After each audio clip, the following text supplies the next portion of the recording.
You want to fight crime? Let's get dangerous.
And yes, it is showtime once again. And as always, we're about to get ready to embark on another year for C2E2.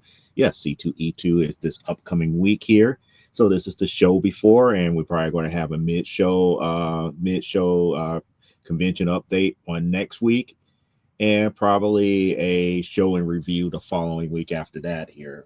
But nonetheless, I am Joe D. McPhee, and welcome to another episode of From the Desk of a Small Press Publisher. As you already know, we're ready to rock and roll here. We're going to be at booth 829, but we will talk about that a little bit more a little bit later. But we got to get the business end of things done up at this point here. The first thing that we're going to do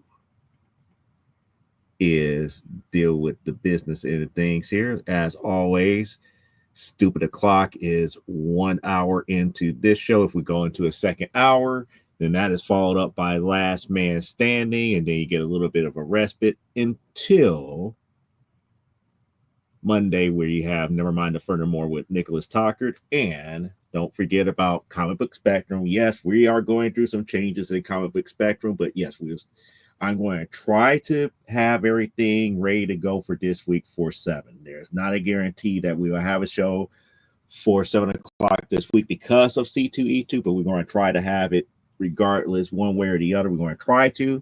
So be prepared to see the notification here, to see the notification to say a yay or a nay. I still got to talk to Cliff to see if he's still available here. I know that Elaine will not be here. However, that brings us to one of you guys' favorite parts of this particular show. We are officially at new comic book pickups for the week. And yes, it is live this week. I got about a half a box worth of comics that we're going to have to go through. And when I say about half a box, we're talking about one of these, bigger packing boxes plus extras that I'm sitting right here on the desk here. So we're going to go over the stuff that's right here on the desk first before I go inside the box here.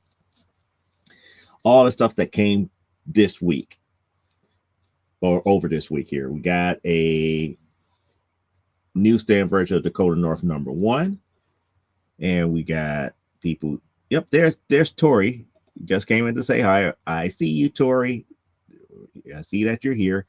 We're going over the new comic books that came in for this week here. So newsstand Dakota North #1. X-Men 187, which is a decent copy here. Not so great copy of 189. And then we got a Whisper #4, Thor 700, the A cover, Avengers 286, another copy of Americomics #2, Flair #1. I believe this is from the 4th volume of Flair. G.I. Joe 136. Doom Patrol 36, and this is First Flex Metallo. And then this one, which I'm probably going to have to figure out if I do get it great, if I'm going to get it Signature Series authenticated here. But this is the Mike Mayhew Sensational She-Hulk #1 version variant here. with the Mike Mayhew remark on it. Well, remark / signature. Spider Woman number 44. Eon Flux number 3. Catwoman 64. Another copy of Image First Walking Dead 1. Betty and Me number 13. World of Archie, I believe this is like 126 or something like that. Madhouse Annual number 6. War Goddess 0. Archie 155. And another copy of Doom Patrol 121. One of the crucial keys in the first run of Doom Patrol here, which now brings us to the actual box of books. And there's a lot. There's actual lot, and there's actual runs. So I'm going to try to keep the runs pretty much as close together as possible.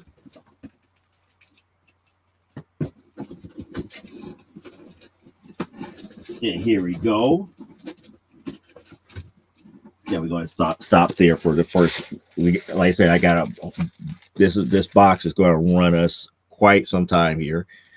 We got Justice League Unlimited number 5, and then we got another Wonder Woman 19. This is the 1 in 25. I finally got a Champions number 2 here, so I have now 1 and 2. Peter Parker Spectacular Spider-Man 100, one of the spot episodes issues here. Superboy and Legion of Superheroes 243. Man Bat number 2. And here comes the Lois Lanes. We're going to start with Lois Lane 104. And then 105, that is a key. I didn't realize that was a key until after I picked it up here. 107, if you're wondering what happened to 106, I already have it. So that's the one that's a must-have in my collection here. 108, 110, and then 112, then 114, 115, 16, 18, 119, and this one is, it's like it's sun, damaged by the sun here. 120, 122, another copy of 124, 125, and 126. I already had a better copy of 126, and 127, and 128. And then we got finally a Red Sonja number 3. So we got all of those in, but yet there is more.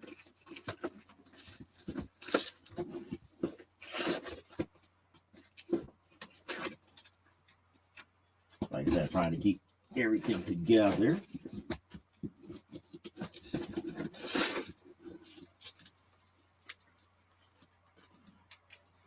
We'll stop there because that starts another series. So now showing you more stuff that came in. Gen 13 number 12.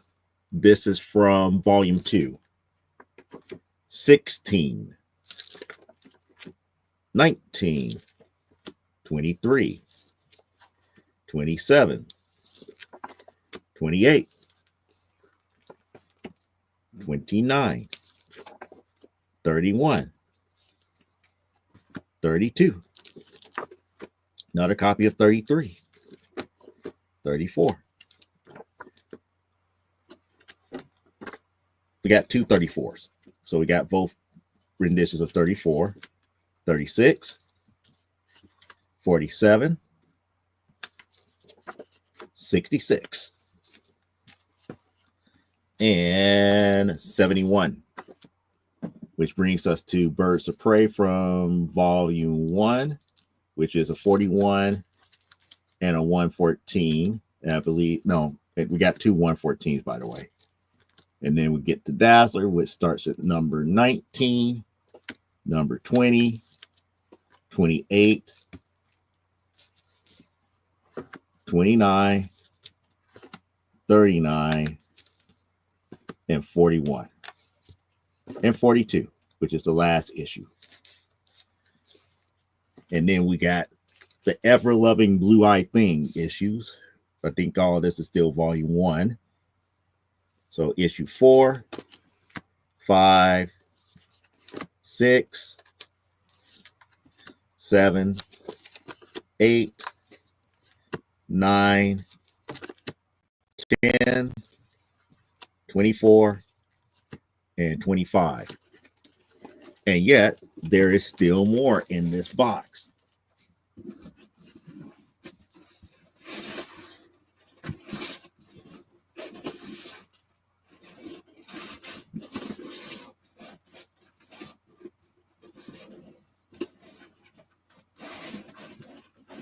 I'll stop there. Now in my hands, we have a variant version of Spider-Woman #1. I don't remember which volume of Spider-Woman here, but it's saying on the sticker it's saying 2015, but I don't think that's, if it's 2015, I don't think it's volume 6. It might be volume 7. Then for volume 1, Spider-Woman 19, 21, 27, 32, 34. And then we got X-Men Legacy #3. I believe that was one of the missing ones that completes that run for that version of X-Men Legacy. Then we got from Kitchen Sink, Spirit #33, 44, 66. And then the Origin Years numbered, issue #2. I do have issue #1 of that already. And then from the New Adventures, we have issue #3 and issue #8. From the DC first run with Darwin Cook, we got issue 10, 16, 30. And then from the second run, dealing with First Wave, we got issue 1, issue 6, issue 8. And then from there, between our friends in Cabot, Arkansas, here over there at Collector's Paradise, and a pickup from Hip Comics, we ended up getting a full run of Storm Volume 2. So here it is, issue 1, issue 2, issue 3, issue 4, issue 5, and issue 6. So that's a full complete run of Volume 2. I picked up some missing issues of Legends of Wonder Woman, starting with issue #5, issue 8, and then we got New Gods #1, and then we got Amazon Woman #1 from the first Fanta Comics run here, and then we got issue #3 from a different volume of, this is from the second volume of the Amazon Woman here. And then we got A-Force #1, Scotty Young, and this version of A-Force #1, which is a Hastings variant here. But yet there is still more comics. Like I said, a whole half of a box worth of comics, plus the ones that I had on my desk and everything here. And yeah, we're now officially at the bottom of the box of all the new comics here. So this is the last portion of it. So we got Bruce Wayne Road Home, Catwoman one-shot. I finally got the full run of Quest Probe now, because now I got the Spider-Man issue here, which is issue #2, and it is a newsstand. Got another copy of 593. No, if I could say, no questions about that as a whole here. We got Alf #1. We got, I think we got 2 copies. No, this is just one more copy of it. Another copy of 539 here of Uncanny X-Men. Another copy of 191. We got Uncanny -1. Film Force 85. I believe that was one of the missing ones that I have here.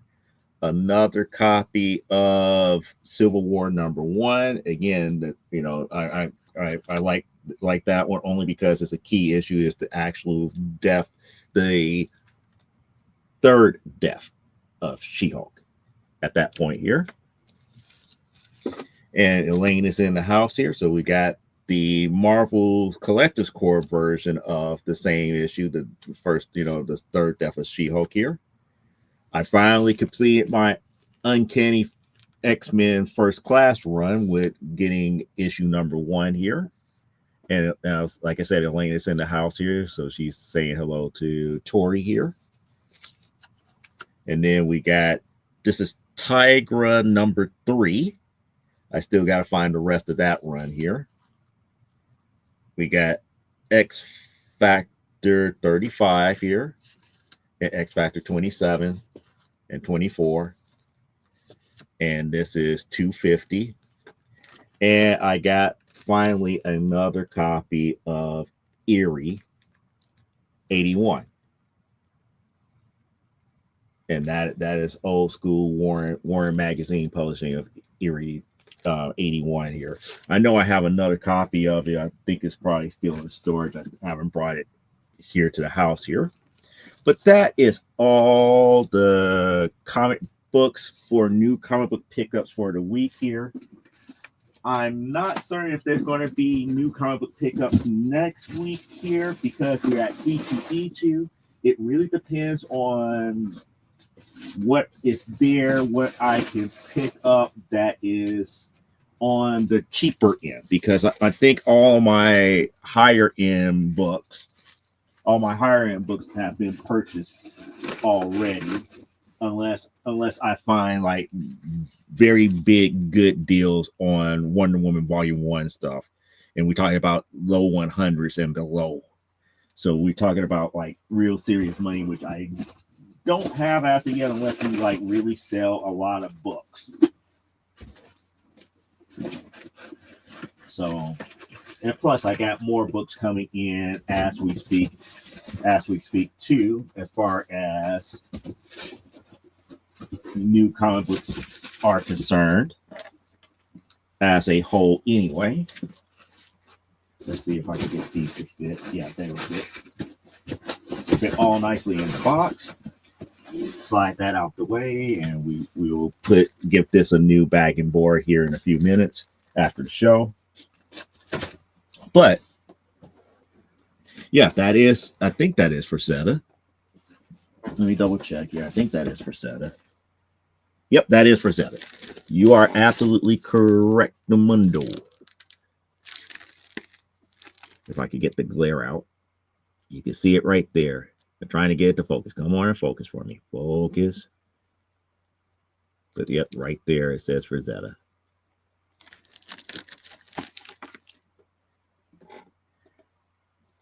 Joe is padding numbers with variant covers.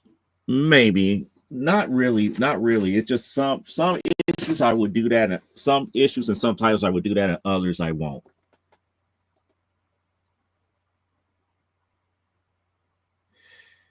I think I have seen a couple, but not in the best condition here. But it is what it is here. And then Paralyzed is saying hi everybody. And then it's like I got a book of Frazetta art, and that painting is pictured. Yeah, that one is it was done because they used this one image to create 5 different explanations and stories based upon why this image is actually possible. And it's a pretty good issue. It's a pretty good issue. This one, it could use a pressing and everything here. I think the other one that I got would probably be a little bit more ready for grading here. But I'm going to put this in a new bag and have magazine boards and a magazine bag. So I'm going to put that in a new bag and board, see which one going to make it to CGC eventually here. Speaking of which, I already started talking about C2E2 and everything. We're going to be at booth 829 again this year. And am I looking forward to everything? I'm kind of like in that middle road here.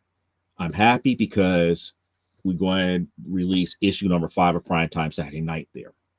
And for those who are part of the mailing list, I did mail the mailing list today to let you guys know that I was going to be there next weekend. Issue 5 is going to be ready here. And if you're part of the mailing list, you saw the one thing that I cannot talk about. And I'm still not going to talk about it here on this show.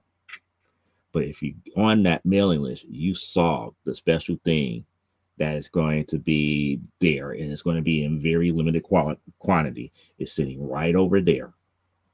But I'm waiting for the rest of the books to show up, though. But the special thing is sitting right over there. And if that gives you even more inclination, if you want, or if you're enticed, all you have to do to be a part of the mailing list is just go to our website, it's C2CStudios.com, sign up for our mailing list. I will talk about different things as far as our books and everything, and show you the stuff that I won't talk about here, such as the special thing for C2E2. And it's kind of cool. It's kind of cool and everything in that aspect here. Outside of that, I'm trying to think. Other things that I talked about the whole thing about Comic Book Spectrum in today's newsletter and everything here.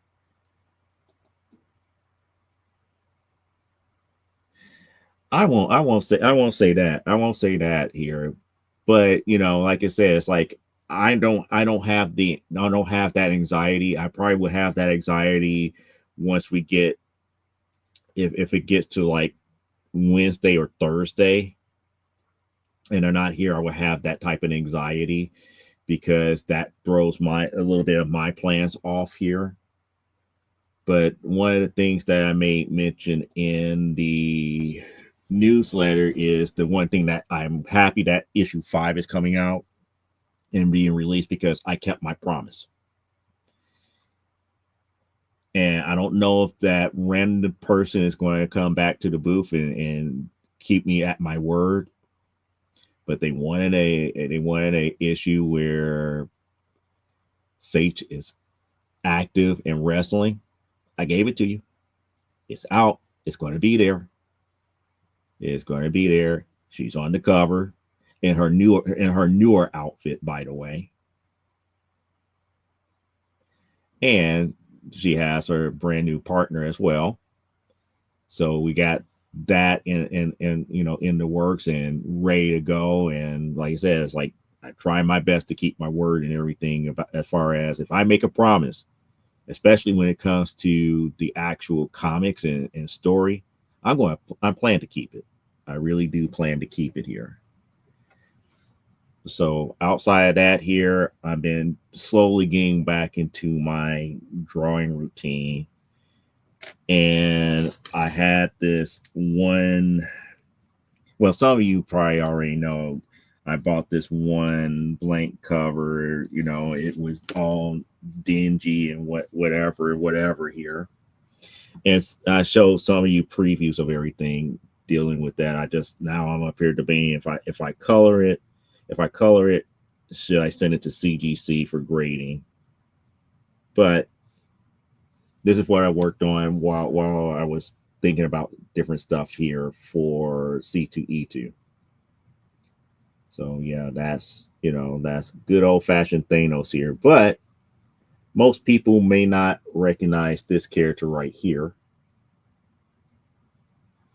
And this is, getting to understanding. If you understand who Thanos is, you understand who Mistress Death is, and I have her in like her regular face on this side and her normal skeleton form on that side. So if I go ahead and color it and everything, I probably make it available for purchase if I don't send it to CGC. If I send it to CGC, and get it graded, it would definitely be somewhere about like a $75 to $100 book to buy it off of me here. If I don't send it to them, it'd probably be like close to like a $30 to $40 book. I didn't put too much effort into it. Well, I shouldn't say effort, but I didn't, go hog wild on it. But I still need to get it colored. I still need to color it in Prismacolors and all the other nice little stuff and everything here. I still need to get all the stuff together for CGCs. That includes other sketch covers that I did, such as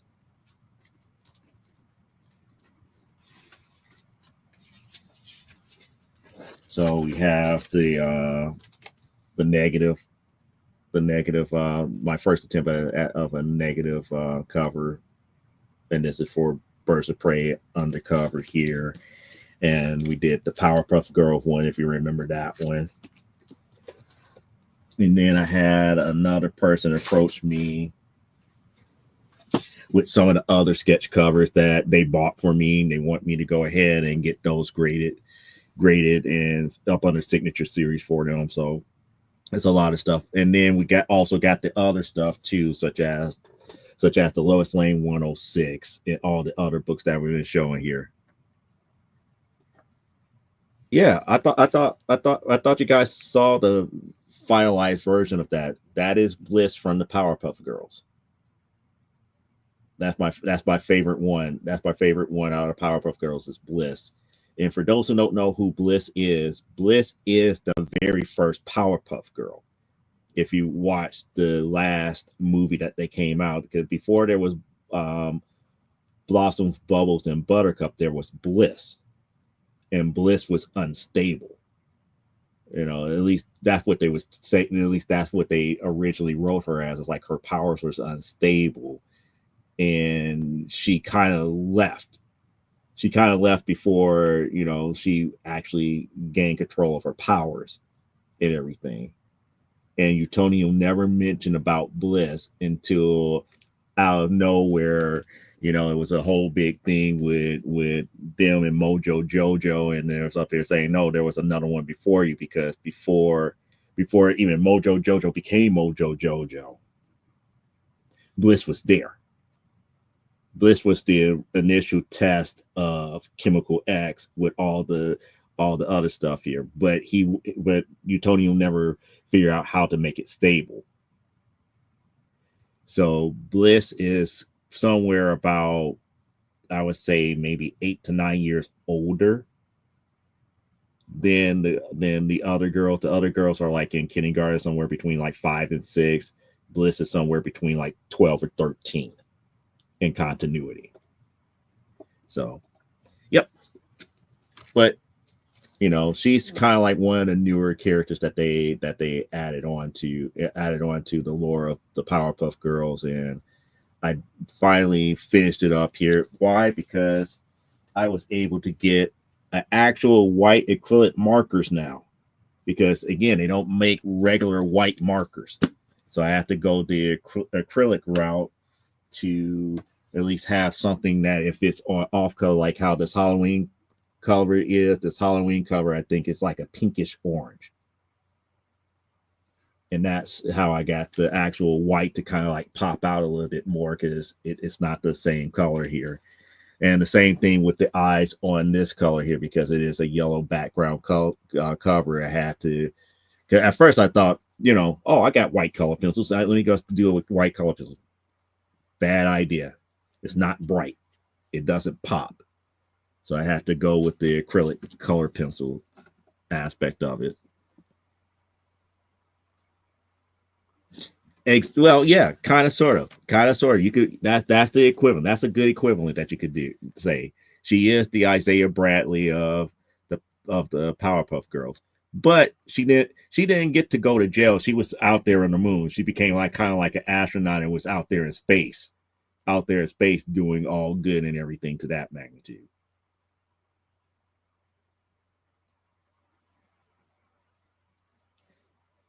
See, now you want to make me want to talk about the Powerpuff Girls, because of it was like the newer stuff that came out, not in the original run, but in the revamped version when they came back on Cartoon Network, there was a couple of episodes that was like very, very interesting here.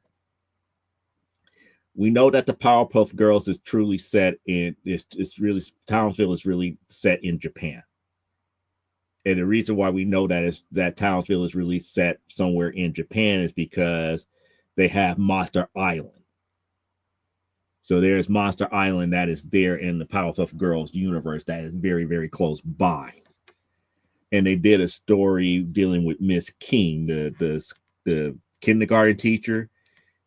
She ended up coming in contact with this toxic substance and it turned her into like this giant monster. She went over to, because she was a danger to everybody, she figured out a way to get herself over to Monster Island and tried to teach all the monsters basic stuff. And it was just like it was just a hilarious episode and everything. But at least they was able to turn her back to normal and everything to that magnitude. But I really wish that they would go ahead and do the Powerpuff Girls and really talk about a lot of the other stuff that is kind of like lore. Like for example, I truly believe that Miss Bellum is a part of the federal government just to monitor the Powerpuff Girls. That she served more than just a means of being the secretary / lieutenant mayor of the city of Townsville. She serves a greater purpose than that here. And then Seducive serves a bigger purpose than what she is. And then what was the name of that family? It was 2 episodes, if you remember from the original Powerpuff Girl TV show. There was one called Supper Villain, and it was I can't think of the family's last name. And it was like their next door neighbors. And it was next door neighbors to the Utonium, to Professor Utonium. I want to say it's Harold Brown, but Brown doesn't sound right. But Harold was, used to work at a mustard factory, and he used to twist all, make certain that all the mustard bottles had like the squirt tops on them and everything. And then he would come home from work and he would go to his basement. He would go into his basement to work on all these different contraptions to try to defeat the Powerpuff Girls. That was his mode of relaxation. So, the wife and the rest of the family did not know about that. Is, if that quote unquote call that he had to be a supervillain. So, in extending the whole thing about being neighborly, the wife invited, Utonium and the girls over for dinner, and the dinner party got ruined and everything because Harold revealed himself to be, couldn't sit there, and he revealed himself to be a villain, and they took him to jail. In the second episode, we see him, working on license plates and everything, spending his time off and everything, spending his time in jail, and he finally gets out. He gets home, and the rest of the family turns evil. It's like, Harold, you're not alone anymore. I don't appreciate it. And it was some of the most stupid of reasons. Like the wife hated the Powerpuff Girls because they ruined her dinner party. The little bitty daughter hated them because, I think it was like Bubbles lost her jacks or something because she loves playing jacks. The oldest son just, he just like rotten to the core. He's like, he was just down for it anyway. So now they became like a super villain family, and they went after the Powerpuff Girls, and they eventually, by the end of that, they all went to jail. So that's something to just think about. But let's get off of the whole Powerpuff Girls things and back on to C2E2 here. So I'm not certain how many sketch covers I'm going to do if I'm going to open myself up to commissions for sketch covers. And if you commission me for a sketch cover, it'd be something like this or something like that, something simple, simple characters, simple poses, nothing overly unique and taxing and everything. Um, Color is going to be up in the air because if I do color, that means I have to bring my Prismacolors markers and stuff, and that's extra stuff that I don't want to carry day in and day out at the show, and that's extra stuff that I have to pack up in the van, which I really don't want to do. But if you make it worth my while, I probably will do a commission here and there on sketch covers, whether it be or something like this for a known character, or like for example, if you want something from one of our books, which is like Amazonia. Oh, I forgot about the Doomazonia. I could give these over to CGC. So we got like stuff like this where I could do for Elisa Masters. So yeah. So I'll be open. I'll keep my options open for that. If you ask nicely, and I might be willing to do it here. Like right now, I'm sitting up here with this blue. And I do say blue. Batman Catwoman #1 black label. I don't know. Part of me is like, if I do anything on this one, it's probably going to be a Selena Kyle. Because why? I can't stand Bruce, so it'd be a Selena cover. it'd be a straight up Selena cover. Oh yeah, this is the foot dive one. So yeah, these two are the two Doomazonia covers here. So yeah, there's a lot of stuff to think about as far as the amount of books that have to get over to CGC for grading and everything. And I think this is the only one so far that I have drawn something on the back that's not like like a front and back type deal. But there's two different images on that one. But it's going to be what it's going to be here. And Elaine said I'm working on small paintings or artist trading cards. Yep, I got those two.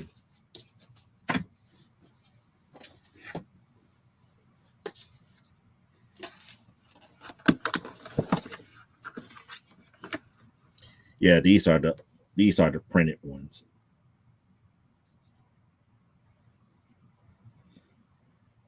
These are not the originals. These are ones that I had actually printed up on like laser printer and whatnot and everything. But these are old. These are old, very very old. I even still got some that's like unfinished, did in pen, printed up where I could actually color them out and everything. But these are not the originals here. So since they're not the originals, I don't make a big deal here. But I do have some other blanks and stuff that I could do, like little bitty sketch cards and everything here. So I have like that, and I think these are the originals here. Yeah, these are the originals right here. So I got some of this set of the originals here. And the only reason I know that they're originals because there's nothing on the back. No, or maybe I need to take that back. These look like they're printed too. I know I didn't do 3 of these. So, these are stuff that I took back off of. I don't really sell them anymore or try to sell them because it just takes up too much space. But these are like older sketch cards and everything. There's the Squirrel Girl. I kind of like how I did that Storm. There's the Sam Wilson. There's a Carol Danvers. I even did like early Kamala Khan, Jane Foster. And then the one that a lot of people liked, which is called the Twins, Diana and Nubia together.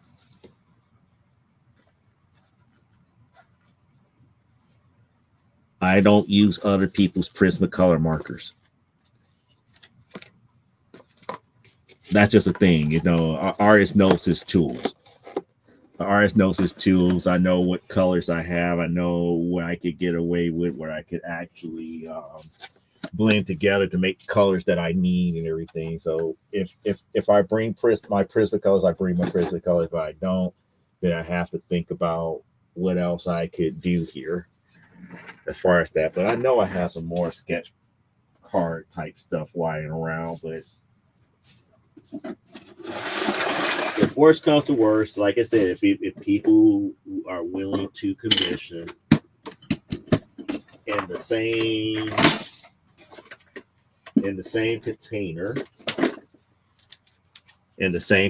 that I have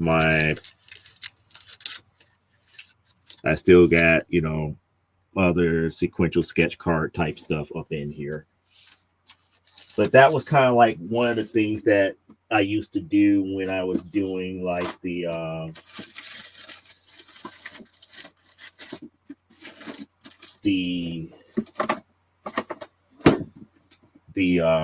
anime conventions, because that was something that would sell at anime conventions, and everybody would be like, "Oh, can you draw that character? Can you draw that character?" I'm trying to figure out what I do with the other ones here. I have, maybe because I haven't seen them around, it probably escaped my memory as far as where I put them. But if you guys remember, I did like a set of Archie cards and Archie characters, and redid like the Fantastic Four and a couple others recently. When I say recently, I would say within like the last year or so. So, you know, we got a lot of that here. I'm just going to add one. Let me go back over here. I'm going to add one because if I remember correctly here, with the Storm, I have multiples of the printed ones. I don't have. I'm trying to remember what I did with the originals here, but that is a print. So I'm going to give you one of the prints here. So that's one of the printed ones here. So I'm going to put that over the side, put it with your stuff here. Say you want one of the Storms here. So yep, there you go. You got one of the Storms here. Oh, I even forgot about these stupid stickers. We used to have. Now this is going back in the day. Stuff that we used to take to like C2E2, and nobody would take us up on it. These are actual stickers. So we had stickers. All the artwork was done by Terry Huddleston and everything. And we shrunk down the artwork and made actual stickers. And we cut it down. We actually have AWF stickers. And people, they slept on them and everything. And, nobody really wanted them. So they sit. I mean, it makes nice little giveaways for shows like this. It's like if I wanted to like give away something, a little bit nice right about now, I could actually do something like that here. Trying to see. Yeah, these are all the extra sleeves and everything here. And this is like some of the originals from the AWF and Amazonia stuff that I tried to do back in 2009, which I'm not going to show. I'm not going to show those. Those are embarrassing. But that's what it is for right now.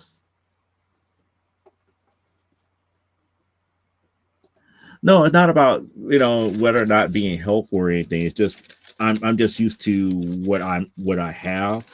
So if let's just say if you have an actual color that I don't, that would throw me off when I come back to the house to finish something, because now I don't have that color in front of me.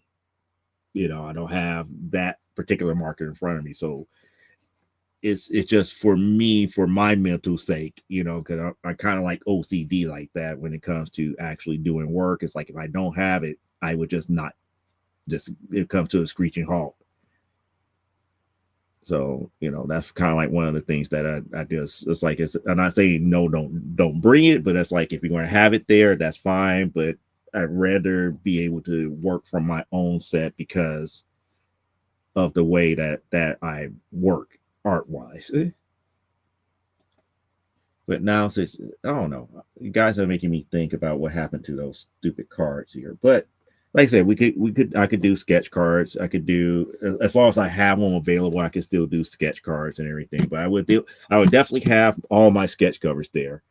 And the good thing about the sketch covers, and now the price premium for these will shoot up because they're harder to find now.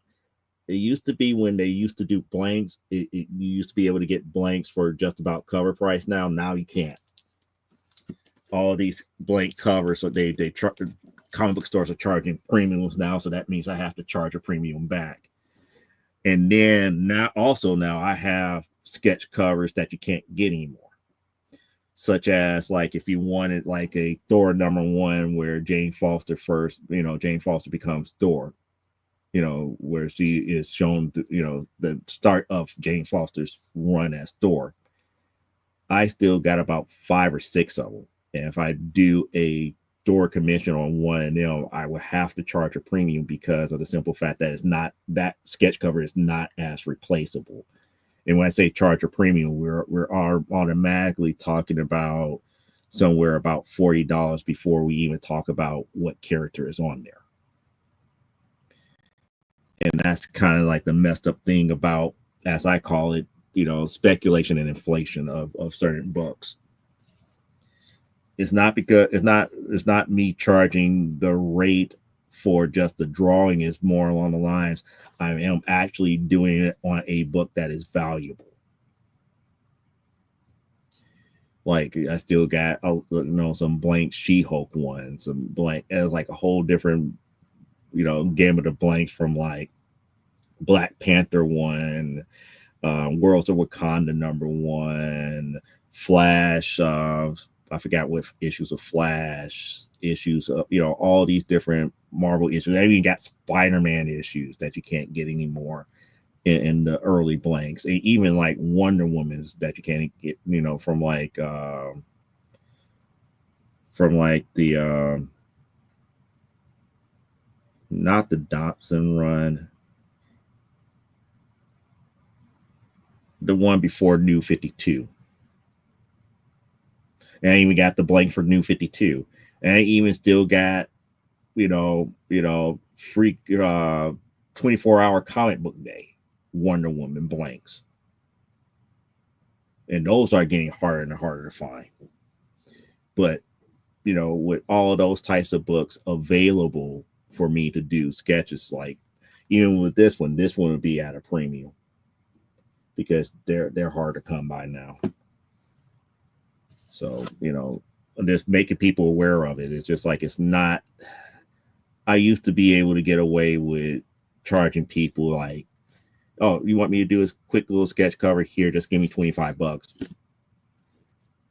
And it's like one, I remember how this one girl came by, and it's like, I did like this one She-Hulk where she had like the boxing gloves on and everything in her outfit, in her normal outfit, and she had like the Everlast boxing gloves and stuff on. And she was up there. It's like, it's a nice sketch cover and this, that, and the other. I just can't see myself paying $25 for it. It was like, okay, it's like, well, it's not just a sketch of She-Hulk. It's the actual She-Hulk one. And she opened it up and she lit up. And it's like, I've been waiting this issue for a long time, and I get an actual image. So she went ahead and bought it for $25. So it's kind of like one of those things here.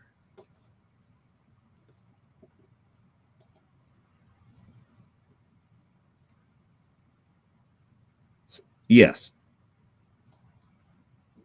exactly. Was it 600? No, I know I had Amazing Spider-Man 1 that was blank, and then I had another one that it again, I got too many blanks. It's a whole banker's box full of blank covers. And I haven't been through all of them. And then I still got blank covers of my own books. But like I said, it's few and far between that ask me to come that comes to the show and ask me to draw anything anyway. It's nice. I have them there. I mean, that's how I spend most of my time. If it's truly dead, I would sit there with a blank Amazonia or a blank primetime Saturday night, and I would draw there, and then people would start coming to the booth and watch me draw. And they up here thinking if I noticed them, they up here, it's like, oh, I didn't mean to disturb you. It's like, no, you're not disturbing me. It's like, I want you to watch, but if you have questions about the books and everything, feel free to stop me. I'm here to talk to you, not to sit here and draw.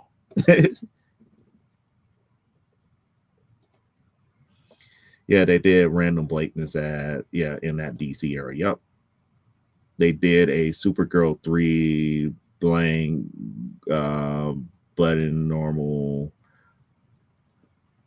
I don't have that one. I know I don't have that. I know I don't have anything that's like Supergirl related. Matter of fact, I don't even think I have anything Catwoman related. I think only DC stuff that I have that was blank was either Flash or Wonder Woman.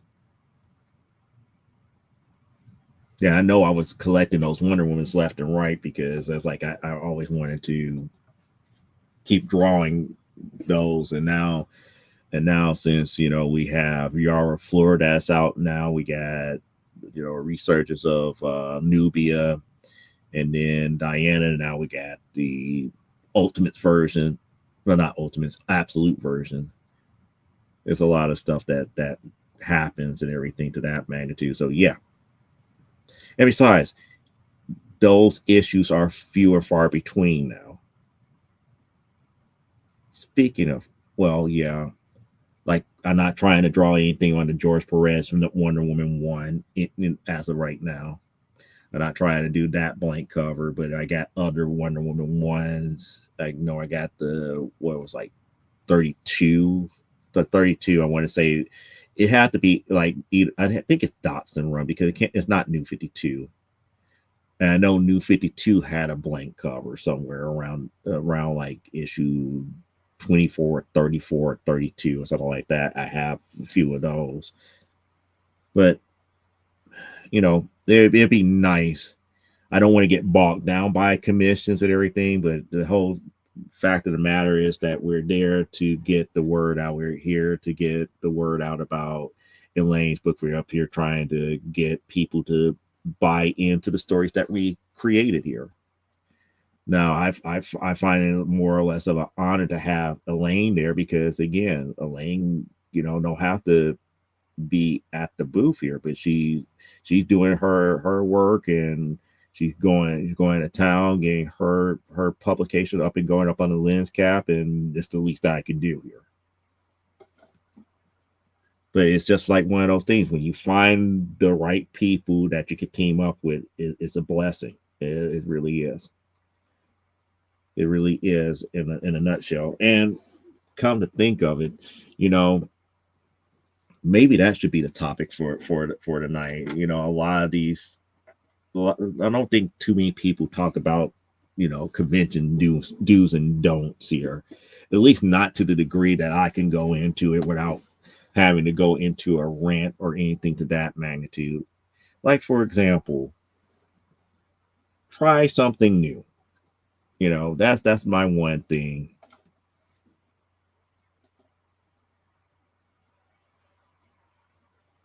Yeah, you probably would. You probably would. You probably would.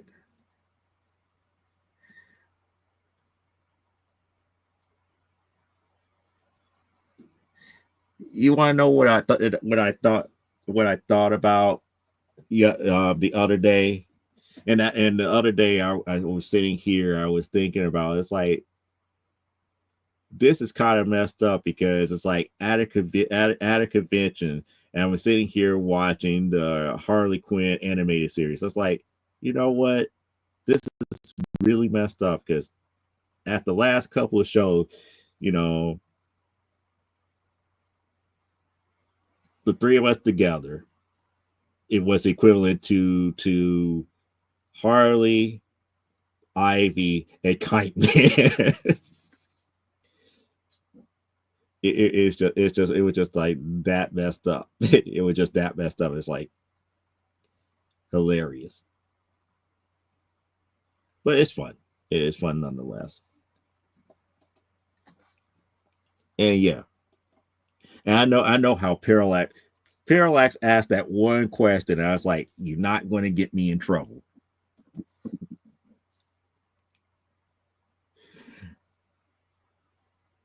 Yep, I would have been Kite Man.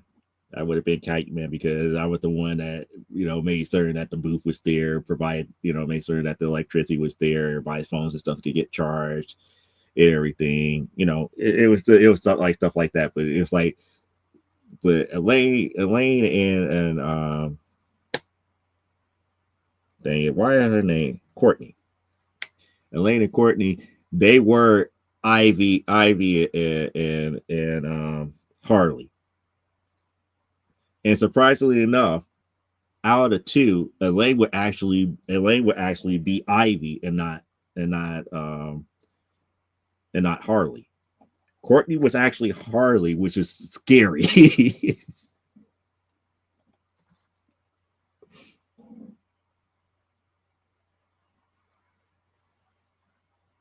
I buy the actual water, the water that's like I get like the multi packs of water, and they will be there. I mean, I don't. I was like, if you want to have individual water bottles, that's fine, but I normally buy like the individual ones, like the 24 packs of individual waters.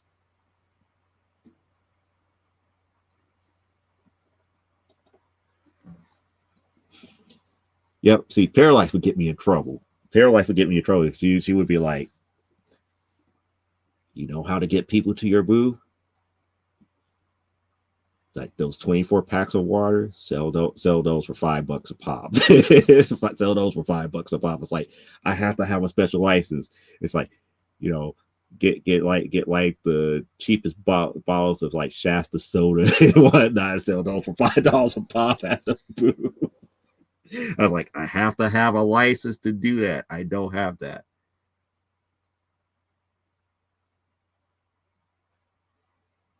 Yep.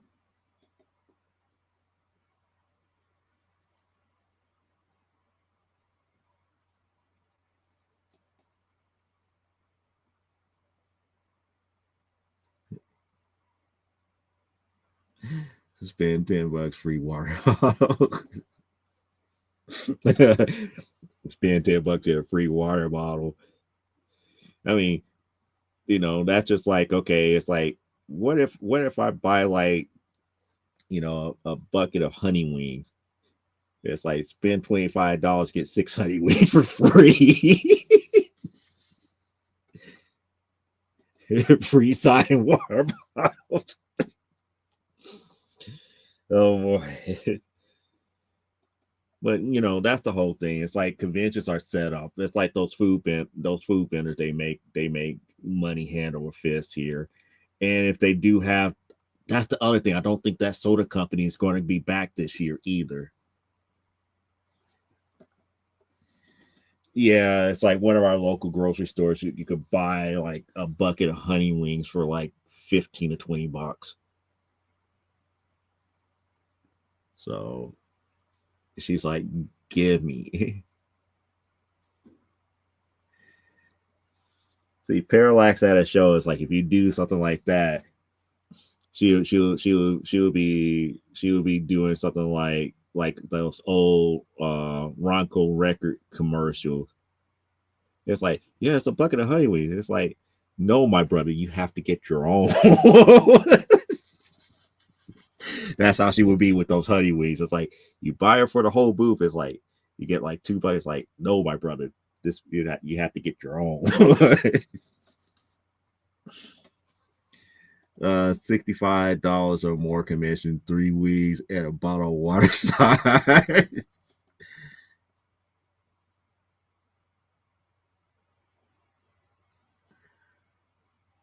Well, that's that's like I say, I try not to travel that much, so I try to bring stuff like that in with me. So if I bring like honey wings and stuff, I'll be bringing that in as I'm walking in at the very beginning of the day. The bad thing, the only one thing that I don't remember is all the different places where there's a microwave that's free to use. I know there's a couple that's there at McCormick Place, microwaves that is free use, but I don't remember exactly where. But wait, it's more. Buy the full Amazonian AWS set with a slab. I was mother my marriage.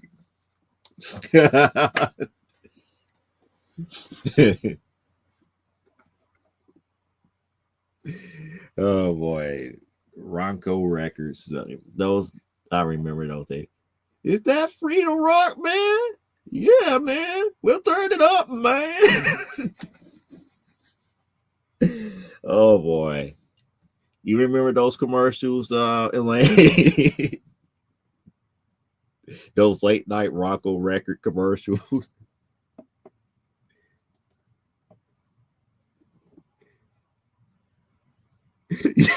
Yes, the hair in the can. It's like hair in a can. It was nothing more than a particular type of hairspray and adhesive that had color to it that shot out some type of weirdness, and it just colored in your scalp. It wasn't hair, it was like it just colored in your scalp. Oh, she's going, so y'all going to do, yeah. It's like it it was like adhesive in a can. It was like colored adhesive in a can to color up to make it look like you had hair. Exactly. It was color mixed with hairspray and adhesive because it had to stick to your scalp. And it was a certain way that you had to wash your hair to get it out your hair. Yep, Ronco had a couple of good ones. Yep.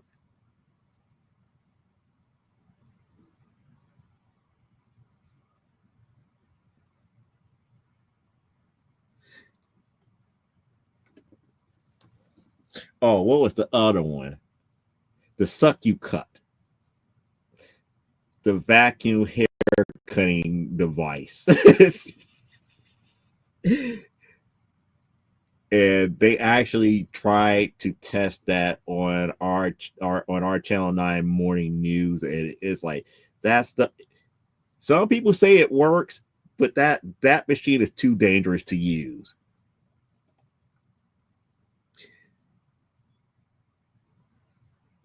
It later became the Floby. It later became the Floby. The original one was the vacuum cut, and the original vacuum cut was a bigger machine, and then the Floby compacted.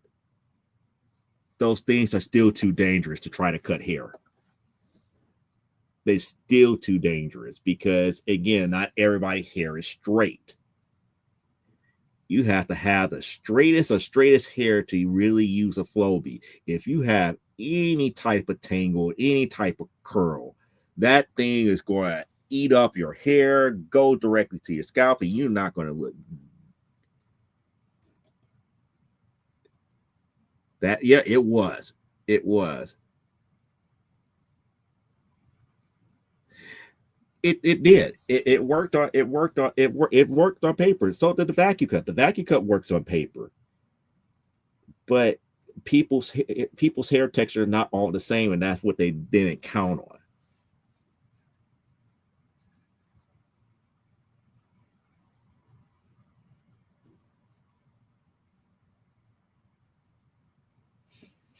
It was like it's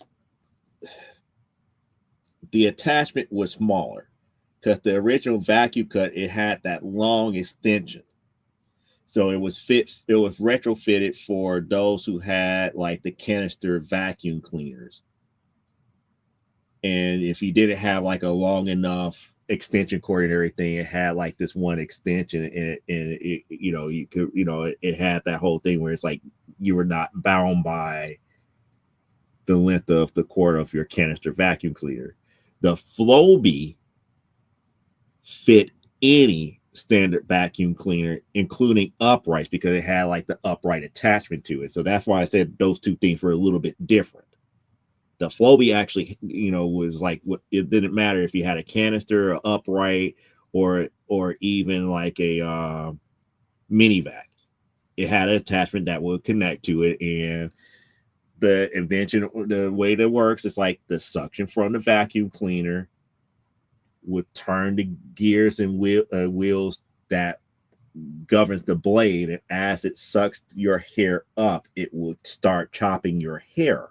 So it's like the whole thing here is that you're really not supposed to go all the way down onto your head with it. You're supposed to only go so far to lift up your hair to cut like maybe like an inch and a half and everything, and let it go.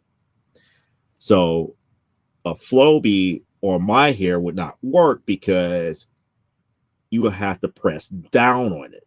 Now, because you're pressing down, you're going all the way to my scalp. So either A, you're ripping my hair out of my scalp, B, the blade may hit my scalp and cut me. It's a lot of stuff that goes into it. I don't know. The only reason I say I don't know, because you're kind of right. It's like most Japanese hair is not textured like anything else. It's not textured like anything else. They do have there's like, out of all people's hairs in the world, there's the most straightest. So it would definitely work there more so. But I'm not certain that everybody in Japan's hair is straight. You're like, a plane is a plane. Well, technically, you say technically technically it isn't wrong. That is true. Yeah, it's like he have to hand it to Patel, dude. Yep, we gotta hand it to him. Yep, it's like I burped and farted at the same time, and B looked at me. It's like, how are you still alive?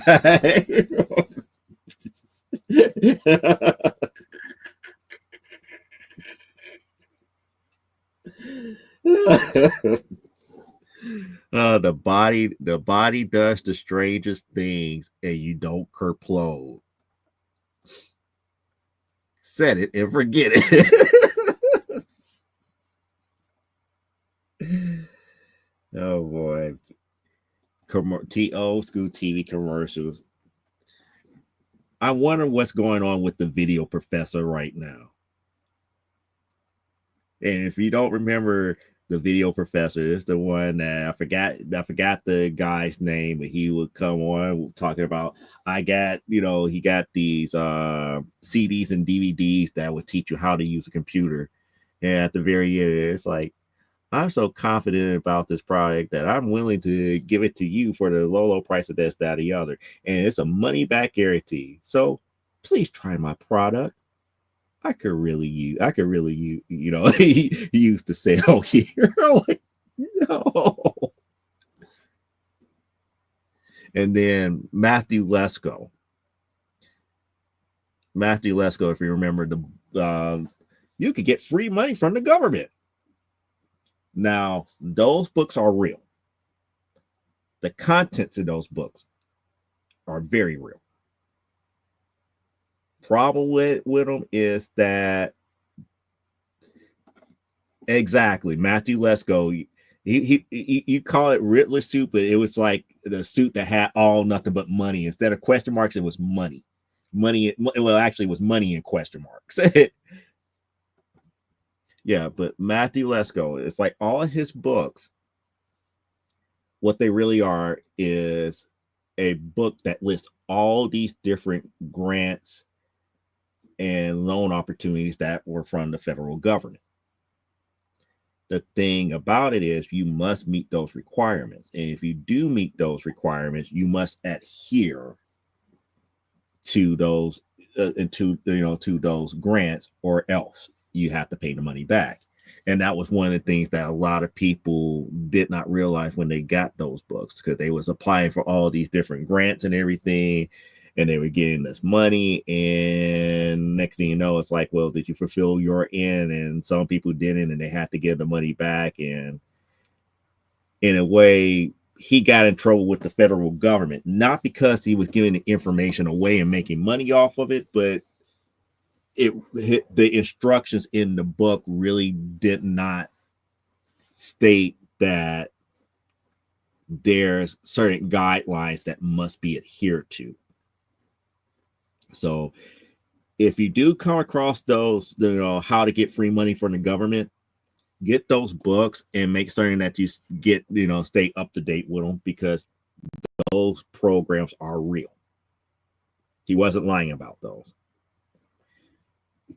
But but he did get into a lot of trouble with the federal government, because a lot of those programs, the average person was never supposed to find out about them. And when the average person started finding out about them and started, getting money, and the ones that was able to fulfill those things, people were getting more and more affluent. But it is what it is. I don't know why. It's like, why do we get into like the late night commercial type deals? We're supposed to be talking about C2E2. Oh, I know why. Because we were talking about the do's and don'ts here, and we were talking about you can't sell your own food there without having like this particular license and a particular setup and everything. So it's like even with things like soda pop or pop, or Coke, as some people say, or Pepsi.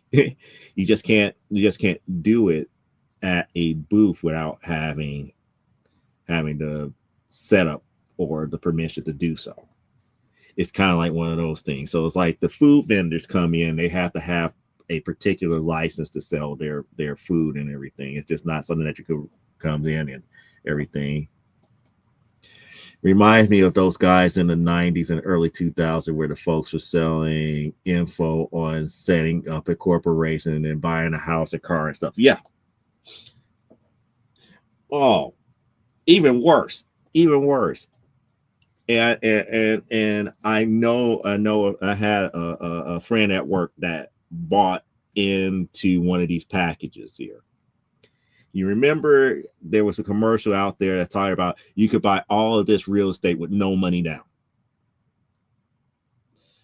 And it's like, yeah, I got this course and everything, this, that, and yada, yada, yada, yada, yada, yada. You could follow this, and you could buy property with no money down, this, that, and the other, and you will be set for life. So my buddy at work gets that system. And we started reading it, and he was like really getting in depth into it. And then he's like, what he's really showing you is kind of like scamming. It's just like, what do you mean? He shows you how to buy the property with no money down, but he doesn't tell you how to finalize the purchase or pay it off. When he was like kind of like breaking it down, it's like you do X, Y, and Z to get the no money down and to buy like your first house or rental property. So once you do your closing and everything, you do a couple of other things to generate equity. You try to use that equity to leverage your next no money down property. And this is why you still either living in that other one and doing what you have to do to get ready to sell that other property that you just bought, or as you renting, if it was rental property, as you renting that other property, but nothing is ever being done for you to fully pay it off where you own it. And it was like, that puts you in the red. It's like that puts you in the red real quick. I was like, yeah, it's almost like you're gambling. It's almost like you're constantly gambling. You're constantly gambling that there's somebody there that is willing to buy that property at a premium where you don't lose money. And a lot of people are going to look at that type of a program and see that, oh, I bought this, for no money down and this, that, and the other. I ran out to somebody else and this, that, and the other. But you still have to pay taxes on your property taxes on that particular piece of property. You still have a mortgage that is still there. You got all of these other expenses that is still there. But yet you're already taking out your equity to leverage your next one. So you have nothing to fall back on other than the fact that I could go ahead and sell it. But if I sell it, I have to make enough money to pay off the mortgage, the equity that I took out, and any other property taxes that are there. It was crazy. It's crazy. I mean, these people find these systems and the stuff works, but they don't tell you everything. They don't tell you everything to keep your nose clean here. Yep, they did get into big trouble, very big trouble, at least with that one. Carlton Sheets, that's who it was. Carlton Sheets and the no money down, process. The process is rather simple. It's rather simple, and I would say it this way. It may work in certain geographical areas a lot easier than others, only because of property value. Like, for example, if it's like, I know places like down towards the southern areas of our country that you could go and still buy property for like $50,000 to $75,000. You could still, buy reasonable property from like that $25,000 to like $75,000 range. That's perfectly fine. And a program like that may work because it's easier to crawl out from up under. But you try to do that off a $250,000 piece of property. It's not going to come out. It's not going to come out working for you. It's not. It's just too much to worry about. You would get into some heavy financial problems here.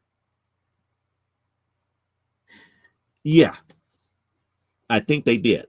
I think what they did to expose him was the fact that, like my friend did, they realized that you're doing nothing to pay off the initial property that you bought in step one. And because you're not doing that, you just going from one property to the next property to the next property to the next property. You're going millions of dollars worth of debt. And then you're on the hook for like 4, 5, 6 different houses. The houses can't be sold, or if they can be sold, they can't be sold in such a way to cover your debt. But yeah, they exposed him heavily. They did expose him heavily here.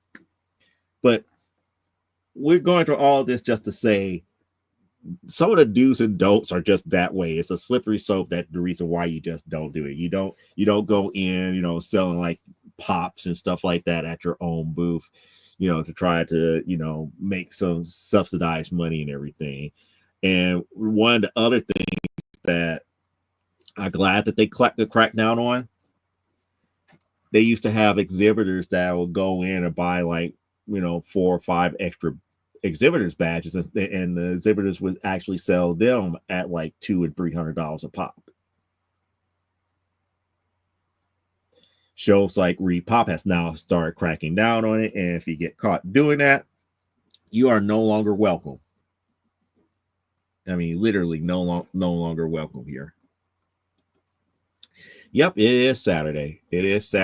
And next Saturday is C2E2. So we're going to be talking about what was going on at the show and all this other stuff next week here.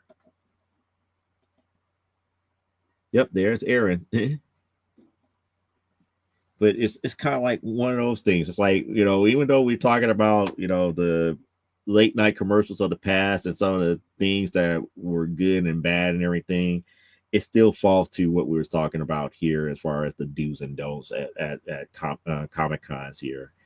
You know, you can't get like a little side hustle with with the badges anymore. You can't get like your side hustle with serving X, Y, and Z, beverages or food there without having the proper credentials anymore.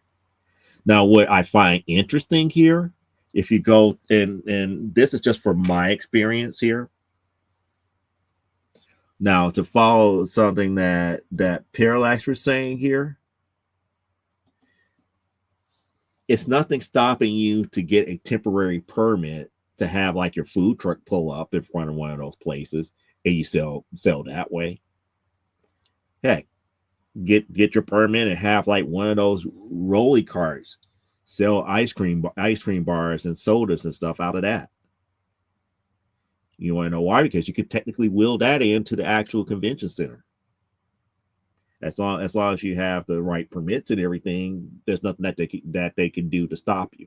You can't be on the showroom floor doing that, but you could be in the general vicinity, and people could come out the showroom floor down the stairs, and they pick up food and stuff from you that way. But like I say, if you're looking at doing extra money, in that aspect, that's fine. But all the old school ways where you could, like I said, get your little bit of a hustle grind on, they cut those avenues off. Those contracts are very, very, very strict. So that's the reason why I was up here talking about the conventions do's and don'ts here. It's okay for you to have pop for yourself, water for yourself, whatever beverages, whatever food that you bring in for yourself. They're not going to stop you from doing that, but you can't bring in like a whole big bag of, let's say, Snickers bars and start selling Snickers at your booth. It's like you could give it away for free, but you can't sell it. You can't sell it. They would do that here. I'm back. Your motor went wonky. Okay.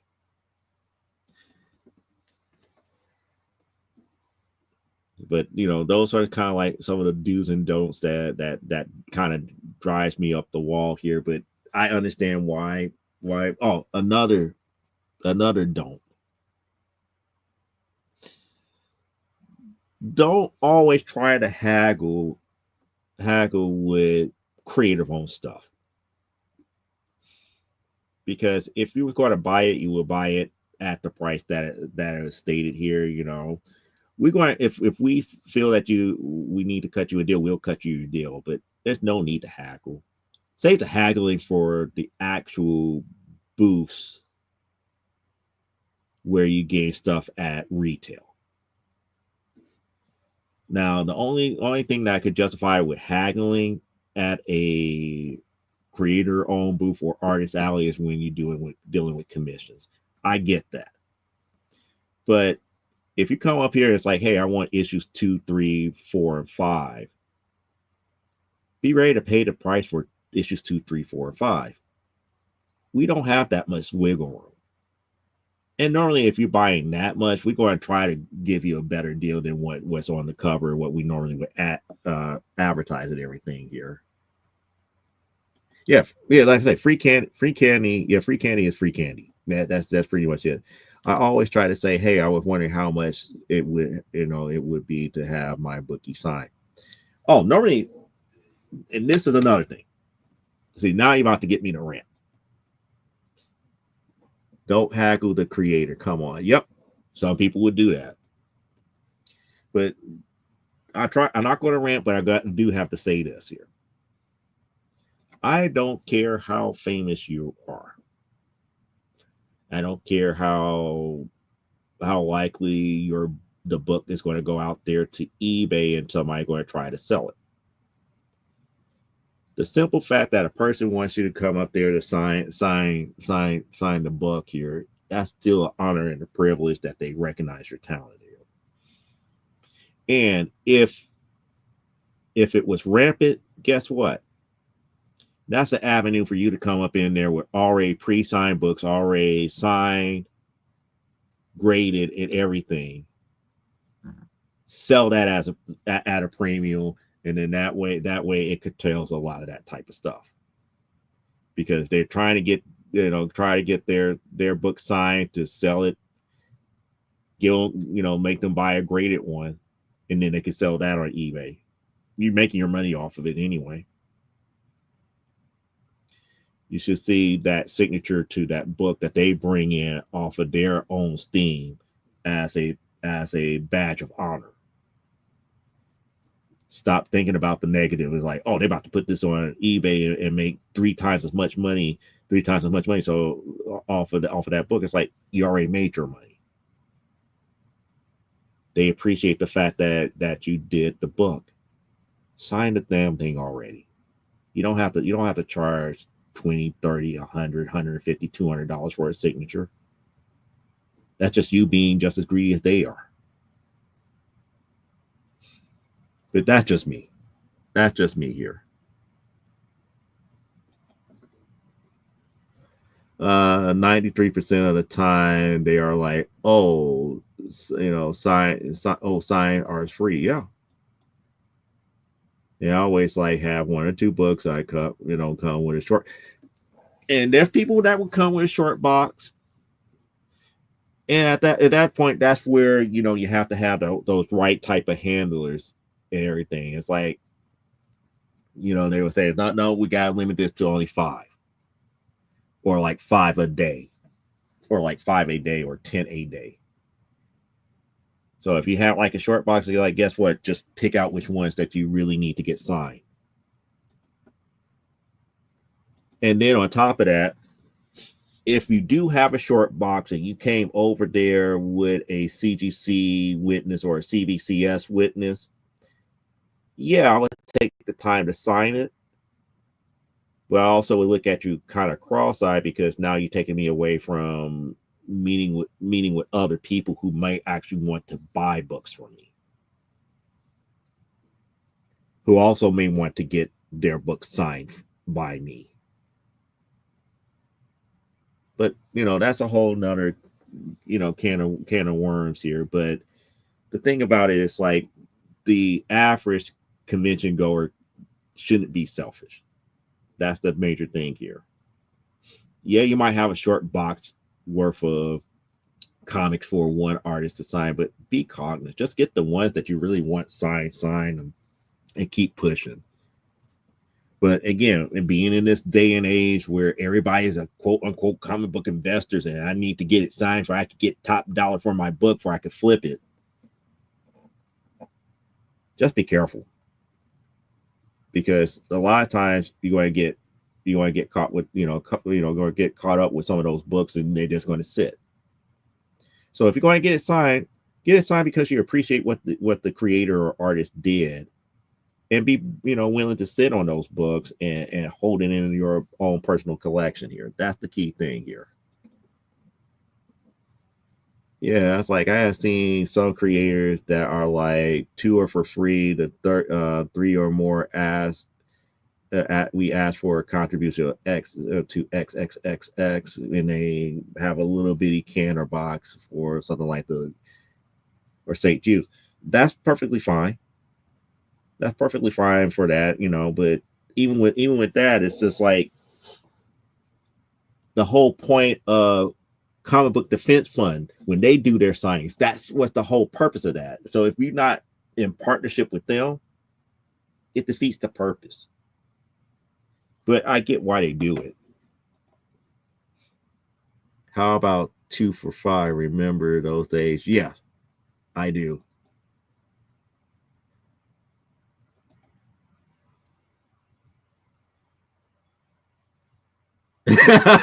Wow. Wow. Inflation is hitting everything hard, or I would say self-made inflation is hitting everything hard. A softy plain cone is now $7. Ouch.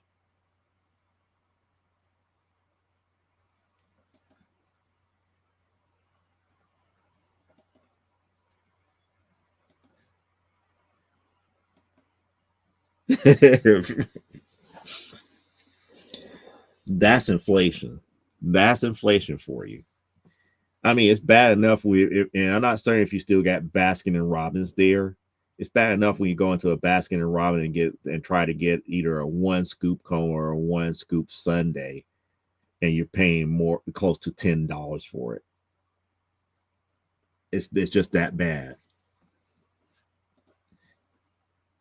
I was like, kiss by a tire.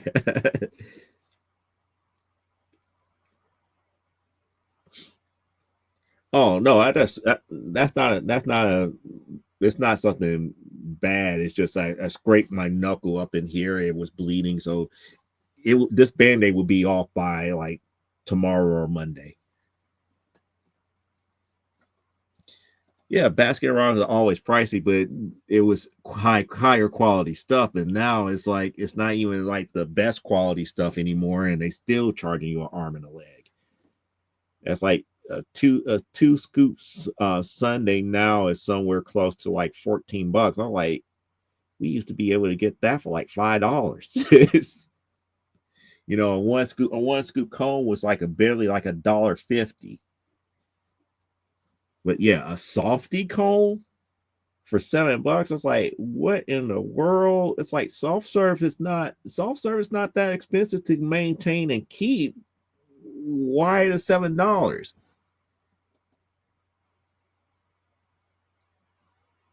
Pretty much. Pretty much. People who show their high dollar books, I hear in their nervous voice to show them.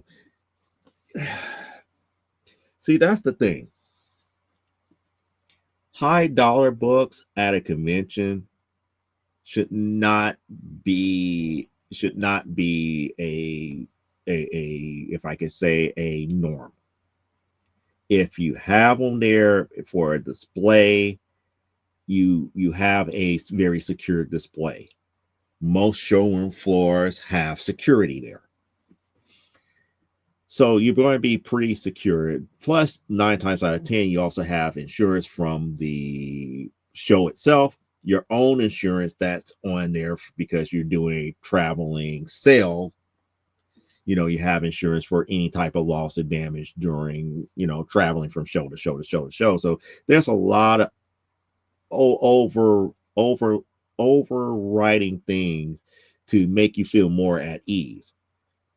What makes them feel nervous is how people from the general public could come up and do all of this scamish type stuff, and then next thing you know, a book ups and walks away. You got all these other safeguards, but yet people's books still end up stolen, missing, and they're out several $1,000s. So that's why I'm up here more along the lines like, if you don't have to take that big book, don't. If you don't already have a buyer that's already in the area and you really brought it for them and you just have it there for display for everybody else, that makes sense. But you don't have to have big, big overwhelming books there to have enough stuff for you to sell. But that's just me and the logic that I have with that here. Get the gelato, the chocolate one. Not a big chocolate fan. Wife fed me a container one night, and I was like, "Oh my god!" Yeah, it's called greed. Yeah, I will say that. Yeah, it's kind of greedy. Because again, it's like I probably should revisit that topic after C2E2, because it's like some of my most valuable books. I still don't understand why one is more valuable than the other, considering that it came out much later. But my only my only rationale with it is that one is more popular. Well, I can't even say it's more popular. It's more in circulation and demand than the other. Now, if I was to sell said book that was worth less in today's market, my book that I put up to sell changes that market. And it just kind of like it just gets weird. But again, I try not to get into like that whole investment type deal and always searching for that near mint 9.8. To me, it just doesn't make any sense. You get what you can get for what money that you have. That's the way I look at it. Well, that's it for me. I got to put a few things things to do before I hit the pillow. Night, Elaine. Uh, I like that they do not want to handle their higher price raws. They would go out their way to show you everything. It would be in their possession. They will handle it. You do not get to touch or anything to that magnitude here. It's just it is what it is here. And getting back to that, like I said, I'm still on that hunt to complete my volume 1 Wonder Woman. We get Once I start getting into like the lower 100s, we get into that range where we go from anywhere between 25 to like $500 to like that 2, 3, 4, 5, 6, 7, 8, 9, 10, 25, $50,000 range. They're not going to let you touch those books. They're not going to let you touch it until they have money in hand. You're not touching those books. It's just what it is. So everybody's saying good night to Elaine. I'm kind of meh for C2E2 only because I'm still waiting for the rest of my books to get here. The books from the printer to get here for Primetime Saturday Night #5. And I think once I have those and we get those in order, I'll probably be in a better mood here. But like I said, with like the new comic books pickups for the week, all that stuff got to go to store. So I got to deal with all of that this week here. I got to deal with which books goes to CGC, which books I have to schedule to move to CGC later on this year. Just getting a lot of stuff in order to see what's going to happen. I have to still process books and stuff that people want me to sign this in and get signature series for CGC for my stuff. I mean, literally, it's like I have like one person that wants me to do that for them. Yeah, that would be sweet completing that. So you have to think about it. It's like having an actual Wonder Woman #1, #2, 3, 4. I know, mind you, I already have a #9. That's the oldest book in. Technically, that is one of the oldest books that I have in my comic book collection. Is that Wonder Woman #9 from 1945. I got that for back then for the low price of like $500 something. That book, as of right now, barely breaks it over 1,000. And that's I take that back, at a 4.5. It barely breaks $1,000. My X-Men #1 from 1963 at a 1.5 is 5 times its value for no apparent reason, other than X-Men just more popular and just people are just scooping it up and buying it more, which doesn't make any sense to me.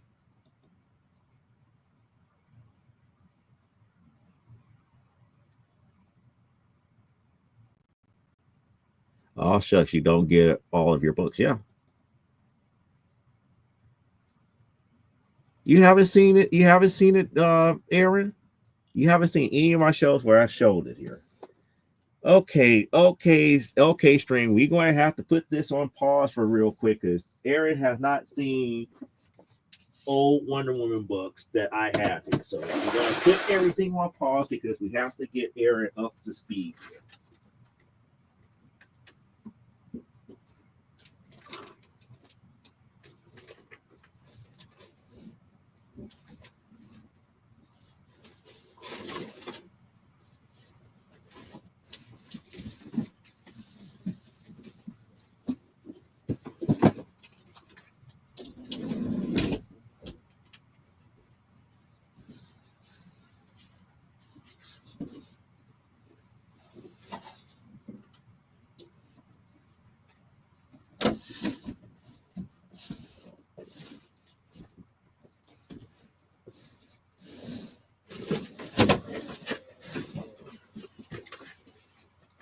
Hopefully this is the right box.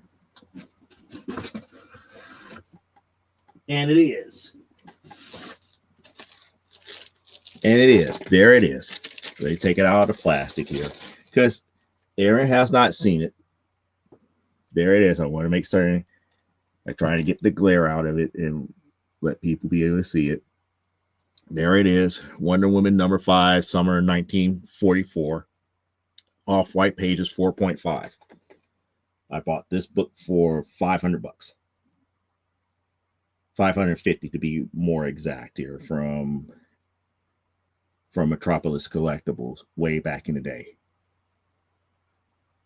And it has not really increased all that much in value here. Oh, I got a little bit of crack there.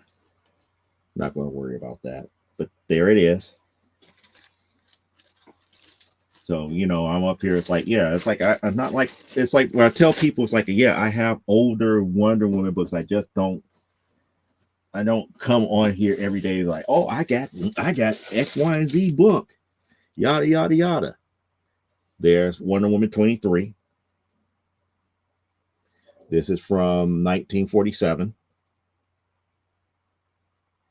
This I actually got from a heritage auction, and I finally had enough nerve to go ahead. And this case is cracked. I have to go ahead and I have to get this recased. Great. More stuff that I have to worry about.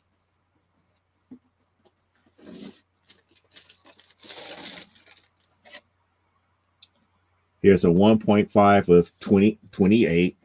The first Villainy Inc. altogether. First appearance of Villainy Inc. 1948. So yeah, these are stuff that, but these are older slabs too, old and golden age slabs. So they were due to get redone anyway. This one is 1965, but this is getting more to stuff that is more reasonable. Wonder Woman 156 at a 7.0. Now this one, I actually believe I bought that one from Space Cadets, and I finally sent it in, and that was one of the ones that I sent in. Holiday Girl's appearance in bondage cover. They consider that a bondage cover. Ha. Ha. She's tied to a dartboard. It's bondage. Yeah.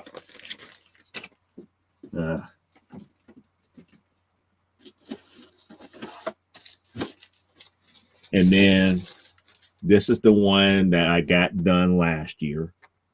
My 6.0 204 from 1973, the very first issue of Nubia. So when I'm sending in this year, I'm sending in 205 and 206. So that's the second and third issues that Nubia first appeared in. So I'm hoping that I get some decent grades for those here.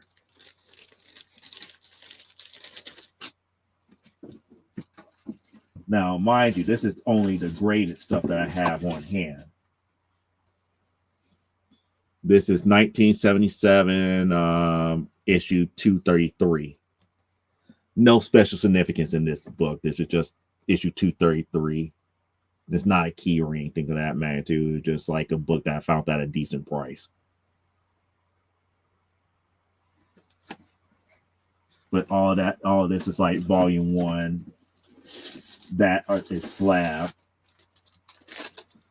Here's a CBCS 92 issue 300 from volume 1. So that's another volume 1 book. Like I said, this is just the slabs. I don't have my raws here in the house at all. All the raws are in storage, but the slabs are here.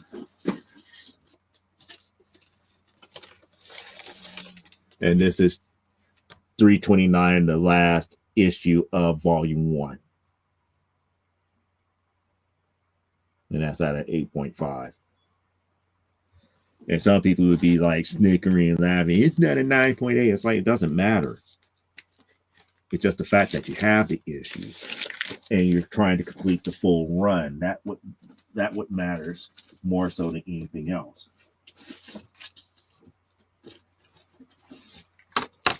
Now, the only thing that I'm really sad about as of right now, I just realized this. Both of these are newsstand. For those who like the George Perez #1, I got two of them. That one is a 7.5, and I know people are up here like, hey, you should have got a 9.8. But these are books that I had in my collection that I actually bought with my own hands. And this was one of the more recent ones. It's a 6.5. And I got another one that I could send in, but it just seems like, finding a true 9.8 for that is few and far between. And it's not all that important to me anymore. It really isn't. But I just realized now I have two newsstands. I need to find a direct copy, and send one in. I did not know I did not have a direct copy.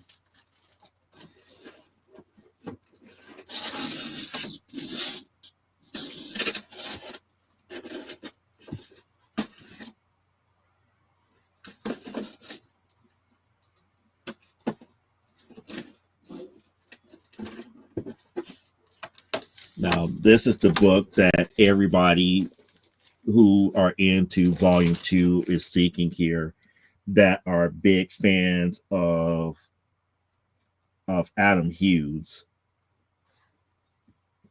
There's a signature series one that I got that's a 9.4. And there is his big right there. What he should have did is like did the speech bubble and have it pointed both to their mouths, like they say together. that would have been so cool if he would have did that signature that way. But that's the 9.4. I gotta look. Oh, somebody had a sticky there. That's what it is. There's the 9.8. And to think I still got two more copies in storage. Raw. But, it is what it is. It is what it is. You just don't get overly concerned about, if it's a 9.8, the book is trash. It's like, no, complete your run. Complete your run. Like right now, I completed all of volume 2. You don't see me up here trying to, now everything got to be a 9.8. That's like, I got better stuff to do. Like here's an older slab of a 9.8 of 122 from that run.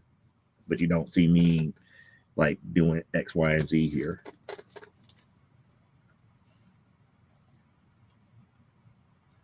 Let me see. Here we go. I'm missing a lot of stuff here. So, yep, Paralife was saying, yep. And then Aaron is laughing here because I stopped the show. It's like, yep. I revealed last night to Aaron that I have all, yep. She ain't joking. She ain't joking. She ain't joking. Her and I actually shared war stories about having these mega big collections. And it's kind of like, it's weird because a lot of people don't understand completing the run is more important to us than having it all in one, all in high grade, because high grade to us means nothing. It's like if I had like a Fantastic Four #1 high grade, that's like, yeah, I would be trying to find a lower grade one where I could sell the higher grade one where I could go ahead and retire. As long as I had a copy of #1 in my collection, I could always read one of the other reprints, multiple reprints of Fantastic Four #1 and be happy.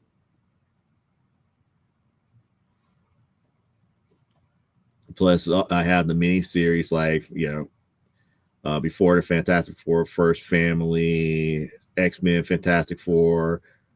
Oh, you missed Unstable Molecules. That was the other one that you missed. She even has unstable molecules. If you don't know what unstable molecules are, that was kind of like a different retelling of the Fantastic Four as if he was still in 1960 in that era. Why are you so jealous? That's not being, go ahead, rub it in. I always rub it. Yeah.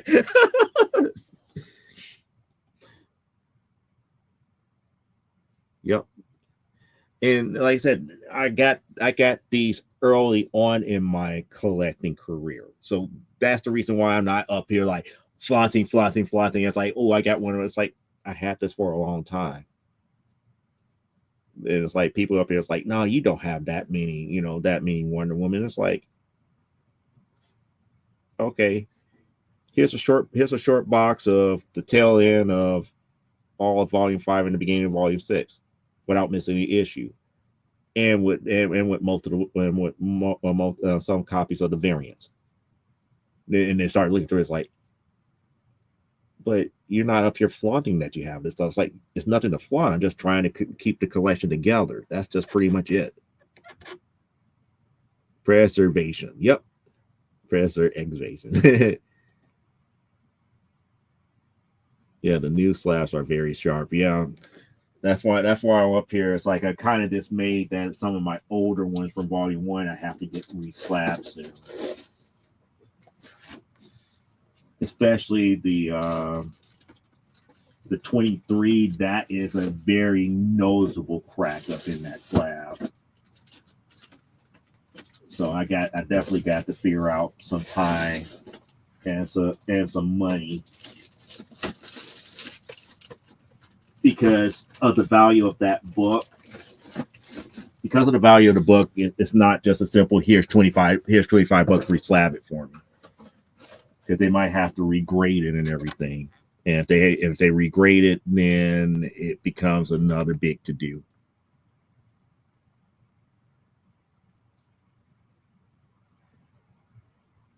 Yep.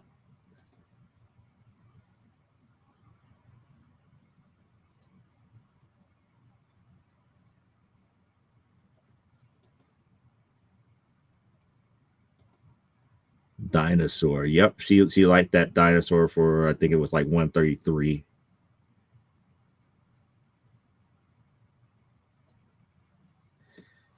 I think I only have one raw one left.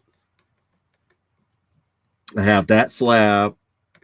I believe that slab. What's that slab of 9.8?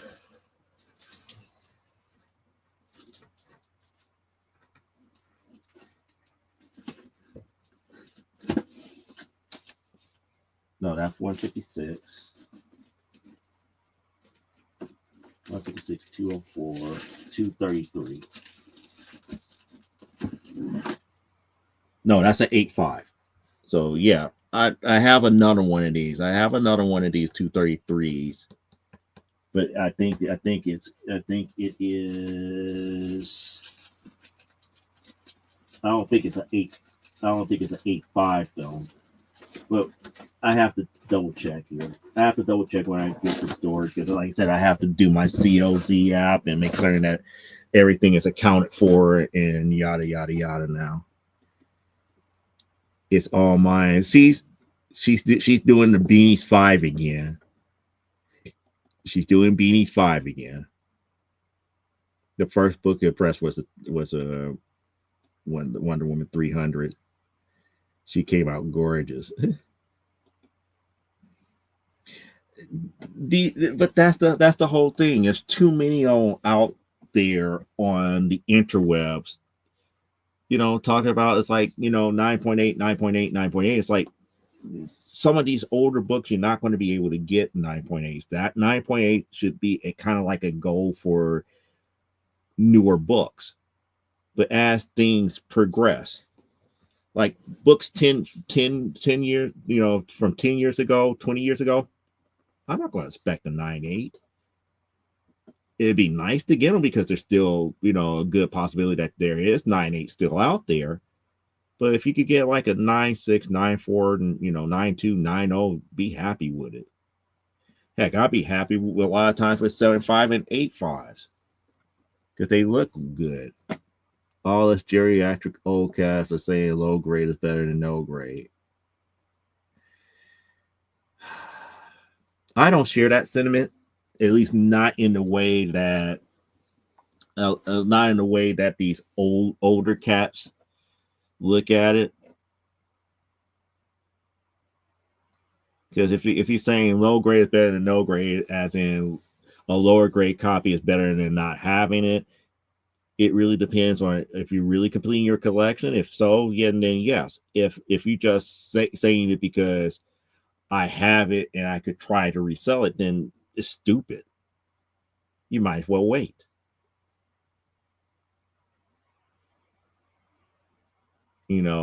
A having a gap filler that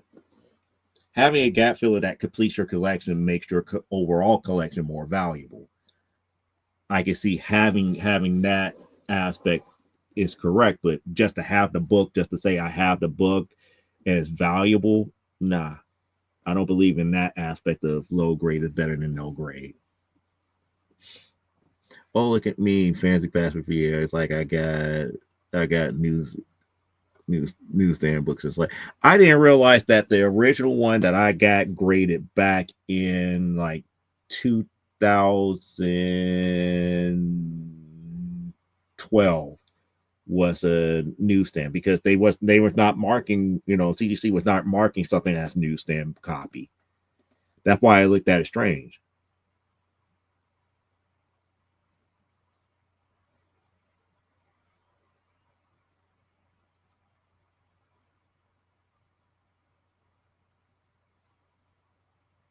A 9.8 pre.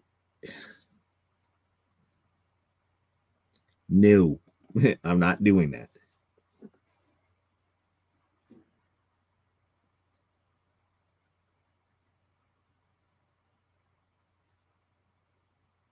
Yeah, but yeah, having some 9.8 books, it is fun, but it's not like it's a must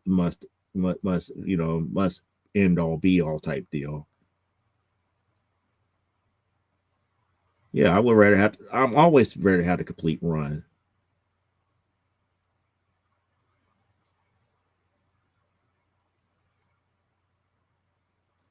Exactly.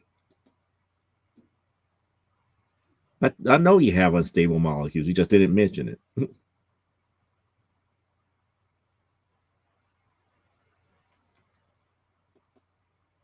And yeah, I mean, again, those would be the key things here. Like for example, it's like if I had a complete run of Web of Spider-Man and maybe Spectacular, I make certain that I have at least one Web of Spider-Man graded, um, a couple of Craven's Last Hunt graded. That's only if I had extras. If you only have the one, then that's just going to be like, well, do I want to preserve this? It's because I want to keep that a whole entire run for my entire life. Then yeah, I will go ahead and grade it. But if not, it's like, yeah, you could wait. Same thing with Spectacular. Right? I know I got a Spectacular one. I know I got a web.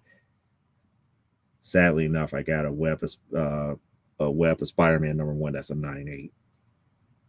And I say it sadly. I say it sadly because it's not a series that I collect, but the person that I bought it from at the height of all this Spider-Man hype is like, send it in, send it in, send it in. Kept send it in, send it in. It's like, okay, fine, just to shut you up, send it in.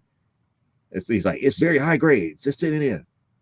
So I sent it in, and lo and behold, it came back at 9.8. I'm like, oh god, I'm not going to hear the end of it from him. See, I told you it was a high grade. It's still a Web of Spider-Man 1. That's the only reason I got it from you. I need to show Aaron the Batgirl based upon commission. Yep. Let you still haven't let me know every last issue that you're missing in volume 2. Because we will work out some type of trade here. They're going to be there. That's the reason why I'm going to drop some of the books off. I already got the invoice. The invoice is already set up. I just have to print them off and take them there. They don't do convention grading anymore. It's pretty much you drop them off, and if you're lucky, you get them back in about 2 weeks. But they don't do on-show grading anymore. They haven't done on-show grading in about a decade. I missed on-show decades. On-site grading. I missed that. I missed that with a heartbeat. Cause it'll be like, okay, I get there at the very beginning of the show on Friday, drop my books off. By Sunday, I come back strolling around to them. It's like, hey, you got my books? Here you go. I'm a happy camper, but it's been over a decade since they stopped that.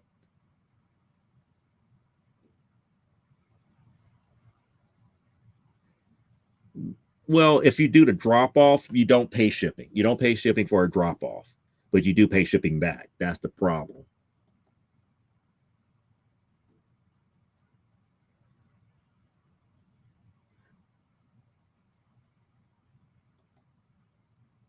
I believe so. That was one of them. Yeah, that was one of them that I got. Yeah, for me, the low grade is better than no grade. Is a solid reader copy. Low grade is better than having the gap. Exactly. You don't want the gap. You don't want the gap. It's like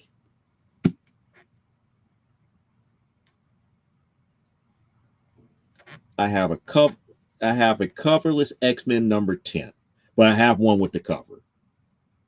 And people thumb their nose at that X-Men number 10. And when I talk about X-Men number 10, we're talking about going back to the 1960s, X-Men number 10. And people recently, true story, people recently in an auction that I was in on Whatnot was thumbing their nose at a coverless X-Men number 10. I ended up getting it for $2, knowing good and well I don't really need it, but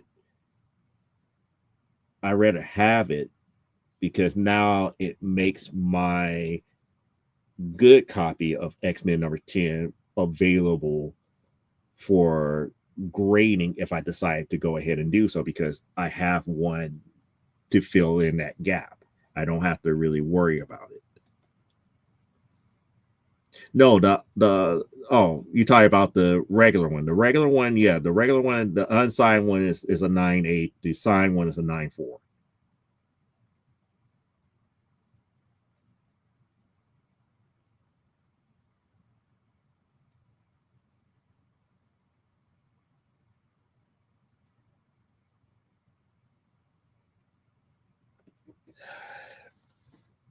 If I was going,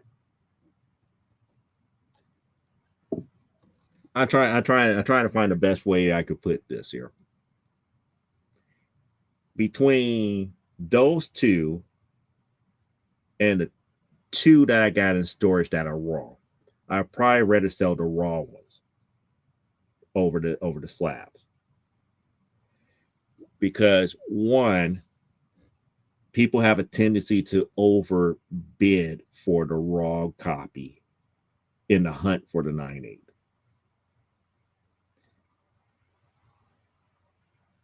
I haven't seen too many people overbid for a slab, but I've seen plenty of people overbid for raws, especially if they believe the seller at the condition that it is in here. I do. I do. Again, I got this from our favorite redheaded pirate. I still got my original in storage. If it's not in storage, no, it's still in storage because it got to be somewhere up in storage because it's not here at the house. Because if it was here at the house, I would still be reading it here. But I gotta get this in a better bag and board it real quick, fast, in a hurry. And this is a good old fashioned read. It's like, have you not seen some of the other stuff, like my old Warren Spirit magazines here? Things like the Hunger Dogs, which is no longer in print. This was hard to come by. Not too many people. You cannot go to many comic book stores and find this here. You have to like literally search it out now. I mean, yeah, I read older stuff. Now, unfortunately, these treasuries that's back up here, these are reprint foils, but they still are the older stuff. But that's a reprint foil version of it. And I still don't have the original one of these. I don't have the original one of these either. I got a hardcover edition of this book, and I got the reprint foil, but I don't have the original one of this when it first came out.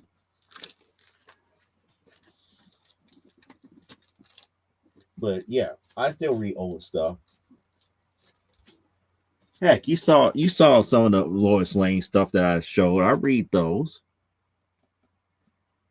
Spectacular would be a cool run to get to complete. Yep. But I think he said he has a I think he said he had a complete. Think about it. I think he had almost have a complete collection of that here. Yeah, the Sal Buscema run from the mid 100s of Spectacular Spider-Man was the bee's knees. I will die on a hill that run was better than the ASM run of that same time frame. Probably. I probably would agree with that. And I do have number one Spackett. Yeah, cool.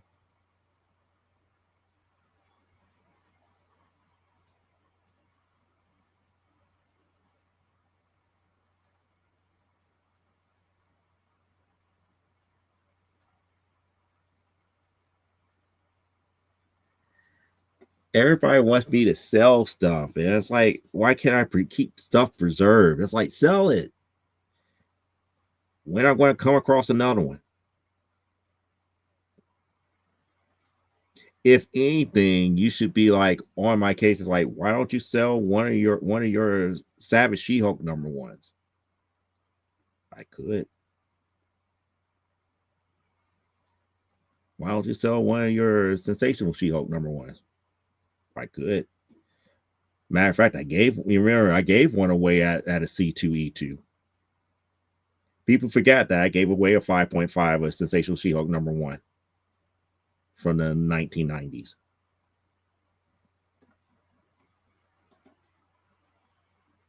I need to send my tarot. Yep. You need to send that one here. Just haven't gathered them all up.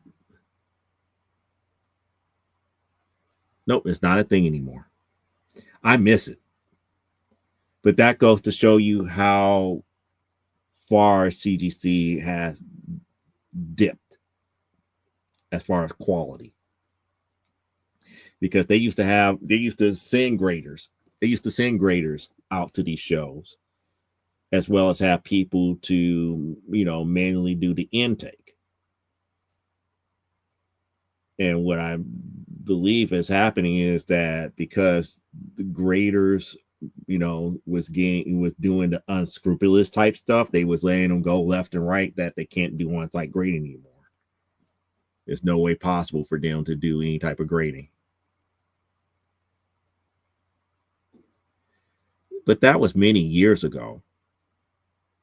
That was early 2000s where they were still doing it. They haven't done on-site grading. CGC has not done on-site grading since about, I want to say, like 2015, 2014, somewhere up around there, 2014, 2015.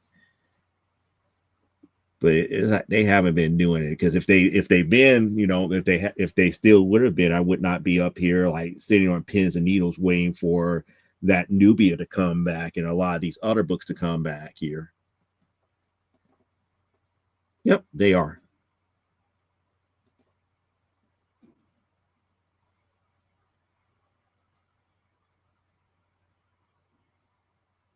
Yep.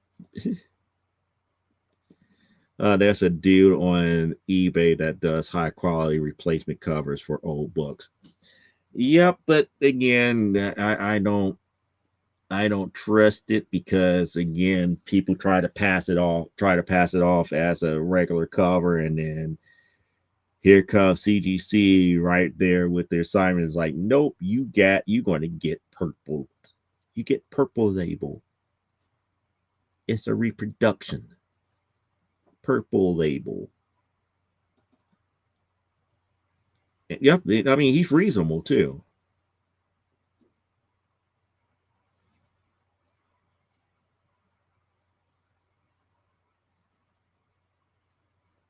10.4.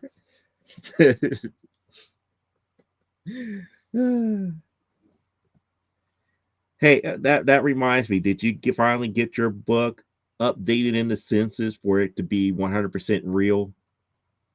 Because they still deny your certification number as a book.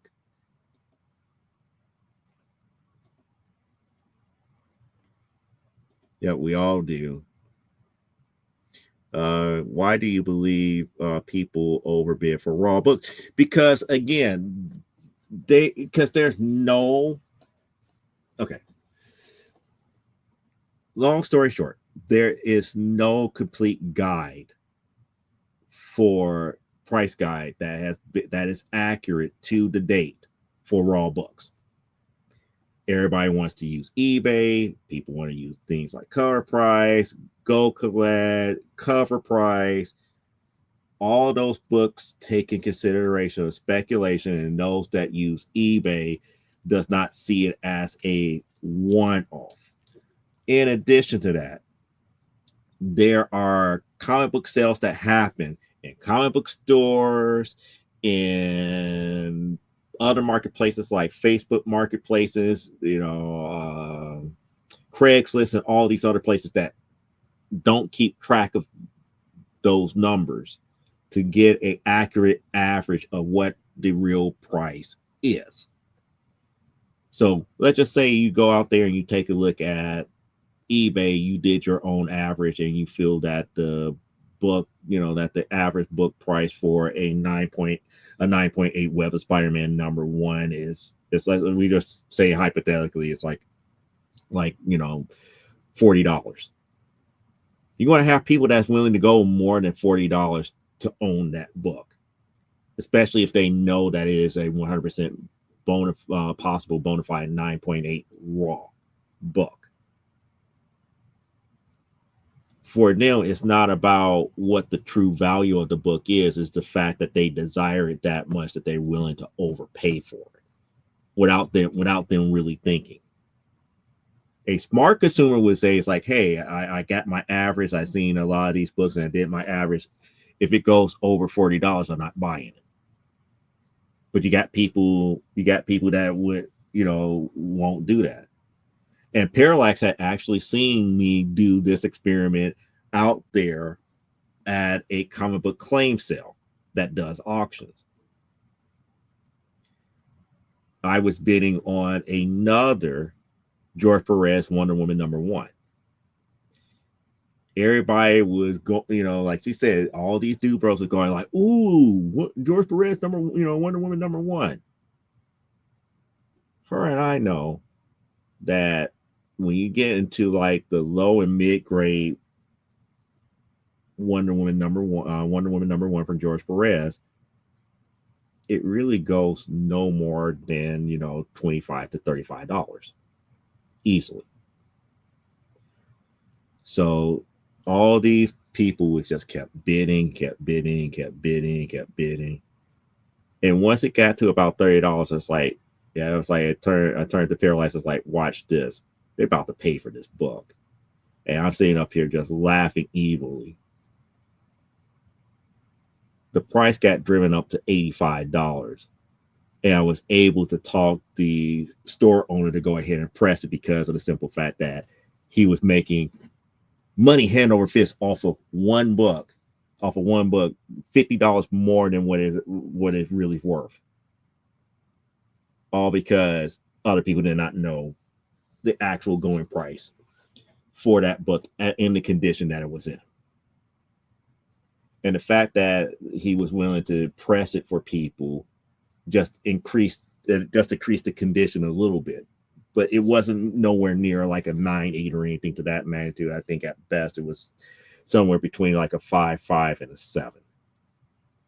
Even with a press, it would probably bring it up to like a 6.57 easily.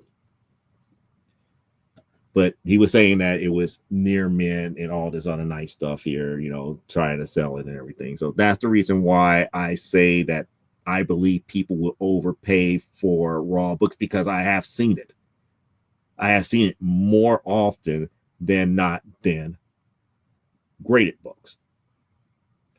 Graded books have a tendency to have better tools out there on the web. Go Collect is better for graded books than for raw books. GP Analysis keeps track of a lot of different auctions, not just eBay, but a lot of different auctions across many different platforms. That includes things like Heritage and a couple of other places. They're a little bit more accurate than anything else. So when you see a price for a graded book, you could pretty much stand on your head and know for a fact that you're going to get X, Y, and Z amount. If a person is really that gung ho, they're not going to go over that amount. With a raw book, they would do whatever they want to get it, because again, they really don't know what the true condition of that book is. It may look 9.8 over the screen. It may look 9.8 on a picture. Until they have it in their hands, they don't know if they got ripped off or not. And that's why they would be more willing to overpay for a book. I have seen it too often, way too often. Because they go like, oh, I could clean and press it and get a 9.8. That's part of it too. Because they don't understand that even the best presser in the world can't fix color breaks. Thank you. That's like, I know some people who restore but don't slap. Yep. Because again, people don't like purple label.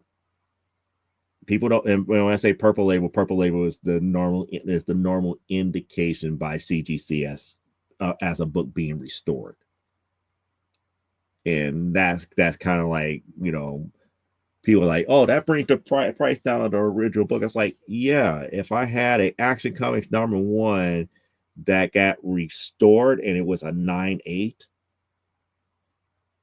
yeah, I'm not getting, the 1.2 million dollar asking price, but I'd be happy with $500,000 easily. But, people are greedy. Aaron, I love the Liberty Legion starring Ben Grimm. Nice. I love Metal Rock. He's a great guy. He restores, but he doesn't slab. I should have you both on to discuss that. Yeah, because again, it makes sense. It does. It's like, I'm not saying that it doesn't make sense, but it makes sense. Certain books that you restore, it doesn't make any sense to get slapped, because you already know that's going to get purple label. And this generation of collectors, they would thumb their nose at purple label, knowing good and well, it's like, I'm not going to get the best price of it. It's been restored. It's like, but a restored book is a restored book. Is being preserved.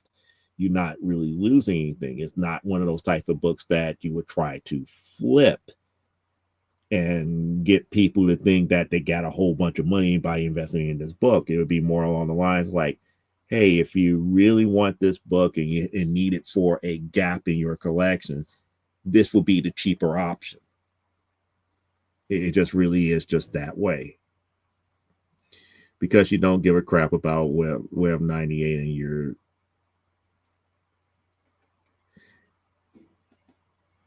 I remember, yep, 2017.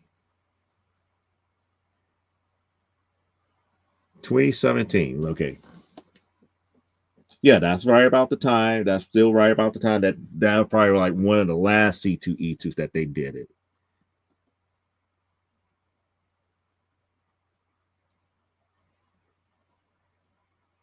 But that was one of the last C2E2s that they did it though.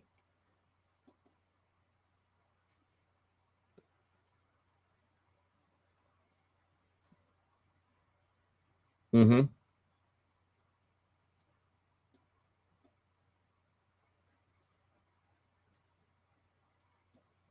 What do you mean update?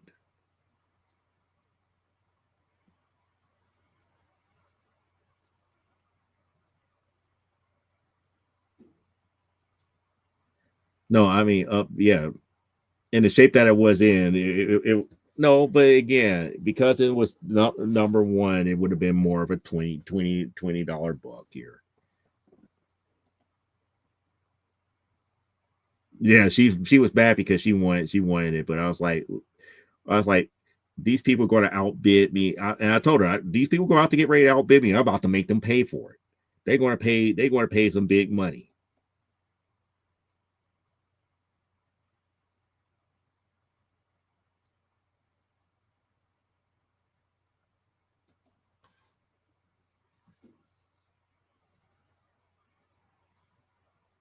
Yep. I was like, I saved you a hell of a lot of money by making those dude bros pay. And that's the whole thing. He doing it for the right reason, preserving his own run, and it makes sense. It makes very good sense here. Just like what I was saying here, it's like probably got to send those other ones back to get them, to get them restored here. Yeah, that was a night because we was making fun of everybody because it was just so ridiculous that night. It's like everybody wanted books that they normally don't buy. Everybody was up here like if it was a number one, they were just going out of the woodworks to try to buy it. And it's just like, you don't collect that. Why are you bidding on it?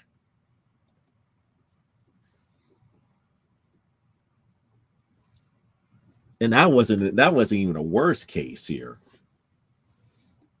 That was just one of the most obvious ones. And like I said, because I felt bad, I taught the owner to press it for them.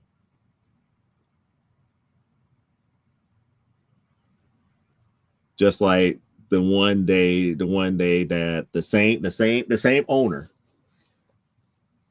he put out the first Morlocks from Uncanny X-Men. I got that bad boy for $5.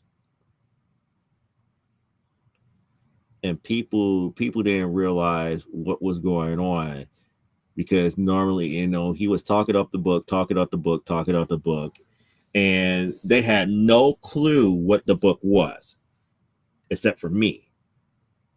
And I just sat there and I was like, I'm just being quiet. I had my $5 book bid in. He tried his best to talk up the book. Nobody said anything.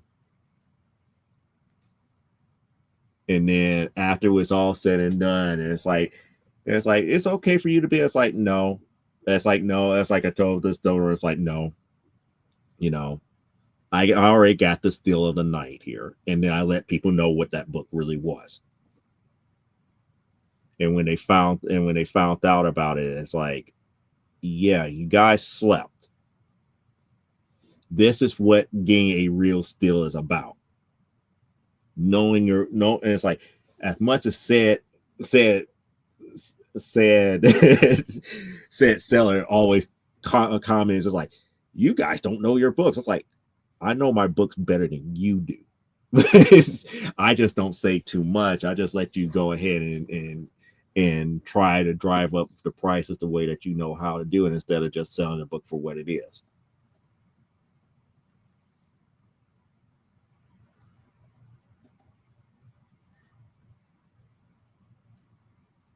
All right, have a good time with your wife here, Aaron. I'll catch you a little bit later here. And besides, we're almost at the 2 hour, 30 minute mark. So we're like really over time here. Yeah, Heroes for Hire and Sandman. I think I almost got a full run of Heroes for Hire. Well, not I don't have the Luke Cage Power Man Hero for Hire, but I know I have the Heroes for Hire Volume 1 for most of that series. Most of that series. I just think I need like a few issues towards the tail end. I know. Yep. But people don't pay attention when he talks up the book because he's wrong 12 out of 9 times. Exactly. And he was telling the truth. It's like, I don't see why nobody's bidding on this. That's like, I'm just going to sit here. I'm just going to sit here.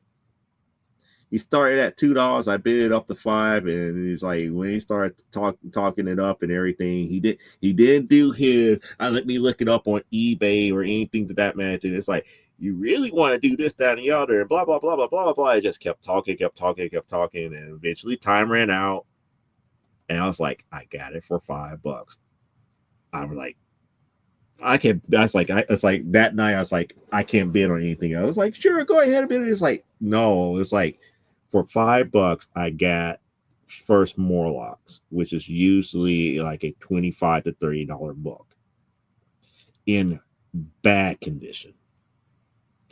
But nevertheless, it was what it was here. Joe, someday you will do a claim sale with me in a few hours, right? Yep. Yep. And the thing about it is, if when I do a claim sale, it's like I don't put any pressure on it, and I have a tendency to sell sets. I sell sets faster than individual books. So, like, if I did a claim sale with you, I'd be like, let people know to come with like a She-Hulk want list, or a Wonder Woman want list, or a Doom Patrol want list, or some type of want list. One of the things that I could honestly say, if I did it within like the next month or so, is like have them come with like a Cerebus want list, because I got a whole stack of Cerebus that I don't want. I got a partial run of Batman Incorporated. I got, parts of Gotham Underground that I don't want. There's like full runs of like all new Savage She-Hulk, full runs of She-Hulks 1 through 4. A couple of sensational issues that are towards the tail end that are lower print that are extra. Stuff like that.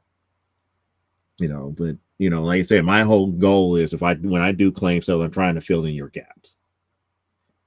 I don't have a lot of stuff that most people will look for. So if you come like looking for like, oh, do you have something killing the children? It's like, I don't collect something killing the children, and 1 or 2 off books that I might have, I don't have in front of me, but you're kind of welcome to if I can find them. Yeah, you need to do Friday Jerry actually sell too. That's what I call it. So what we got? So who is Luthor? Who is Toyman? Who is Solomon Grundy? Who's the Riddler? The geriatric comic sale of doom.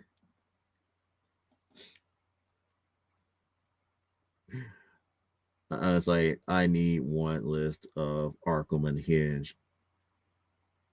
I don't know if I got a couple of those. I don't know. I don't know if I got a couple of those here, because, like I said, people give me books all the time. I don't know what I really have and what I really don't have until after they get into my CLZ app. And then some of the stuff that is not in my CLZ app is in the Whatnot Show container as of right now. Yeah, you probably sell a lot of books to the other sellers that are on Aaron's show. Yeah, I probably need to go and see that. Yep. Aaron it's like Aaron's Lex Luthor. Because that all up there is like, well, who is Captain Cole? Who is Captain Cole? Who is Solomon Grundy? Who is Toyman? Who is the Riddler? Who is Gorilla Grodd?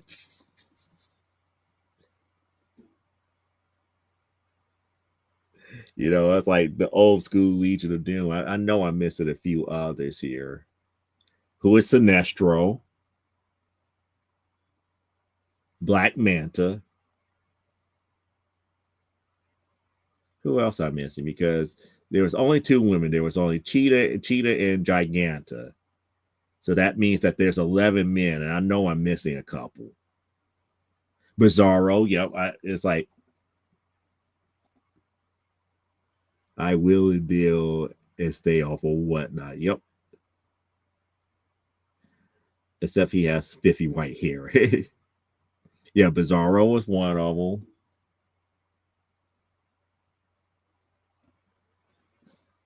Shoot. Aaron is Aaron. Well, yeah, he will be Alexander Luthor from Earth 3 because he would be a hero, not a villain. Aaron would be a hero, not a villain. So he would be Earth 3 Luthor. But then again, who would be the Jester? Because again, for those who know Earth 3, that's my favorite Earth because of Crime Syndicate. And the Jester is the hero version of the hero version of Joker. And he was like one that you don't. It's like out of all the heroes, he was the one that you did not want to trifle with.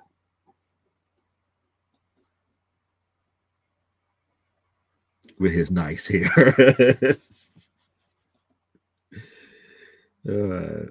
I love the Infinite Crisis.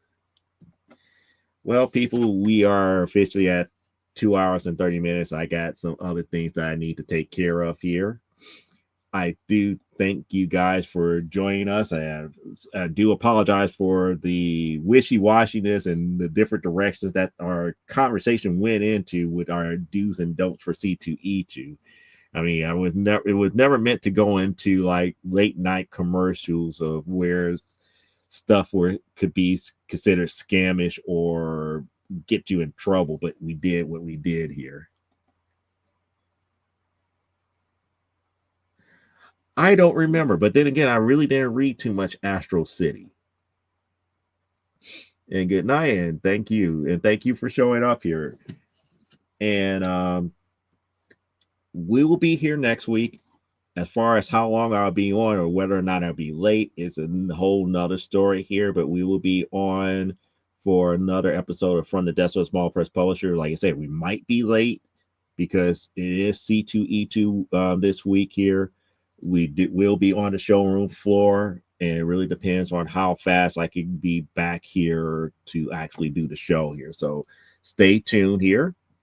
For all my people on the East Coast, enjoy the rest of your Sunday. For those where I'm at, you got 30 minutes before you hit Sunday. And those on the West Coast, enjoy the rest of your Saturday. Live life, grow, and be well. And we're about to be out of here. As soon as I read a couple more comics, I need to buy hard copies of your books, Joe. I will do this. Okay, not a problem. I'll make certain that they're available and everything here. You could go live from the show for a bit, like last year. Yeah, but that was YouTube. But that was from not from YouTube, from Facebook, because we did a couple of things just to make certain that people know that we were still there and everything. And like I said, I might jump on Whatnot. Like I said, we got the special thing that's happening, and we still got some of the other stuff that's going to happen as well. But it is what it is for right now. So as I was saying, with life, grow, and be well, and we're out of here until next week. See you then. I am out. Bye.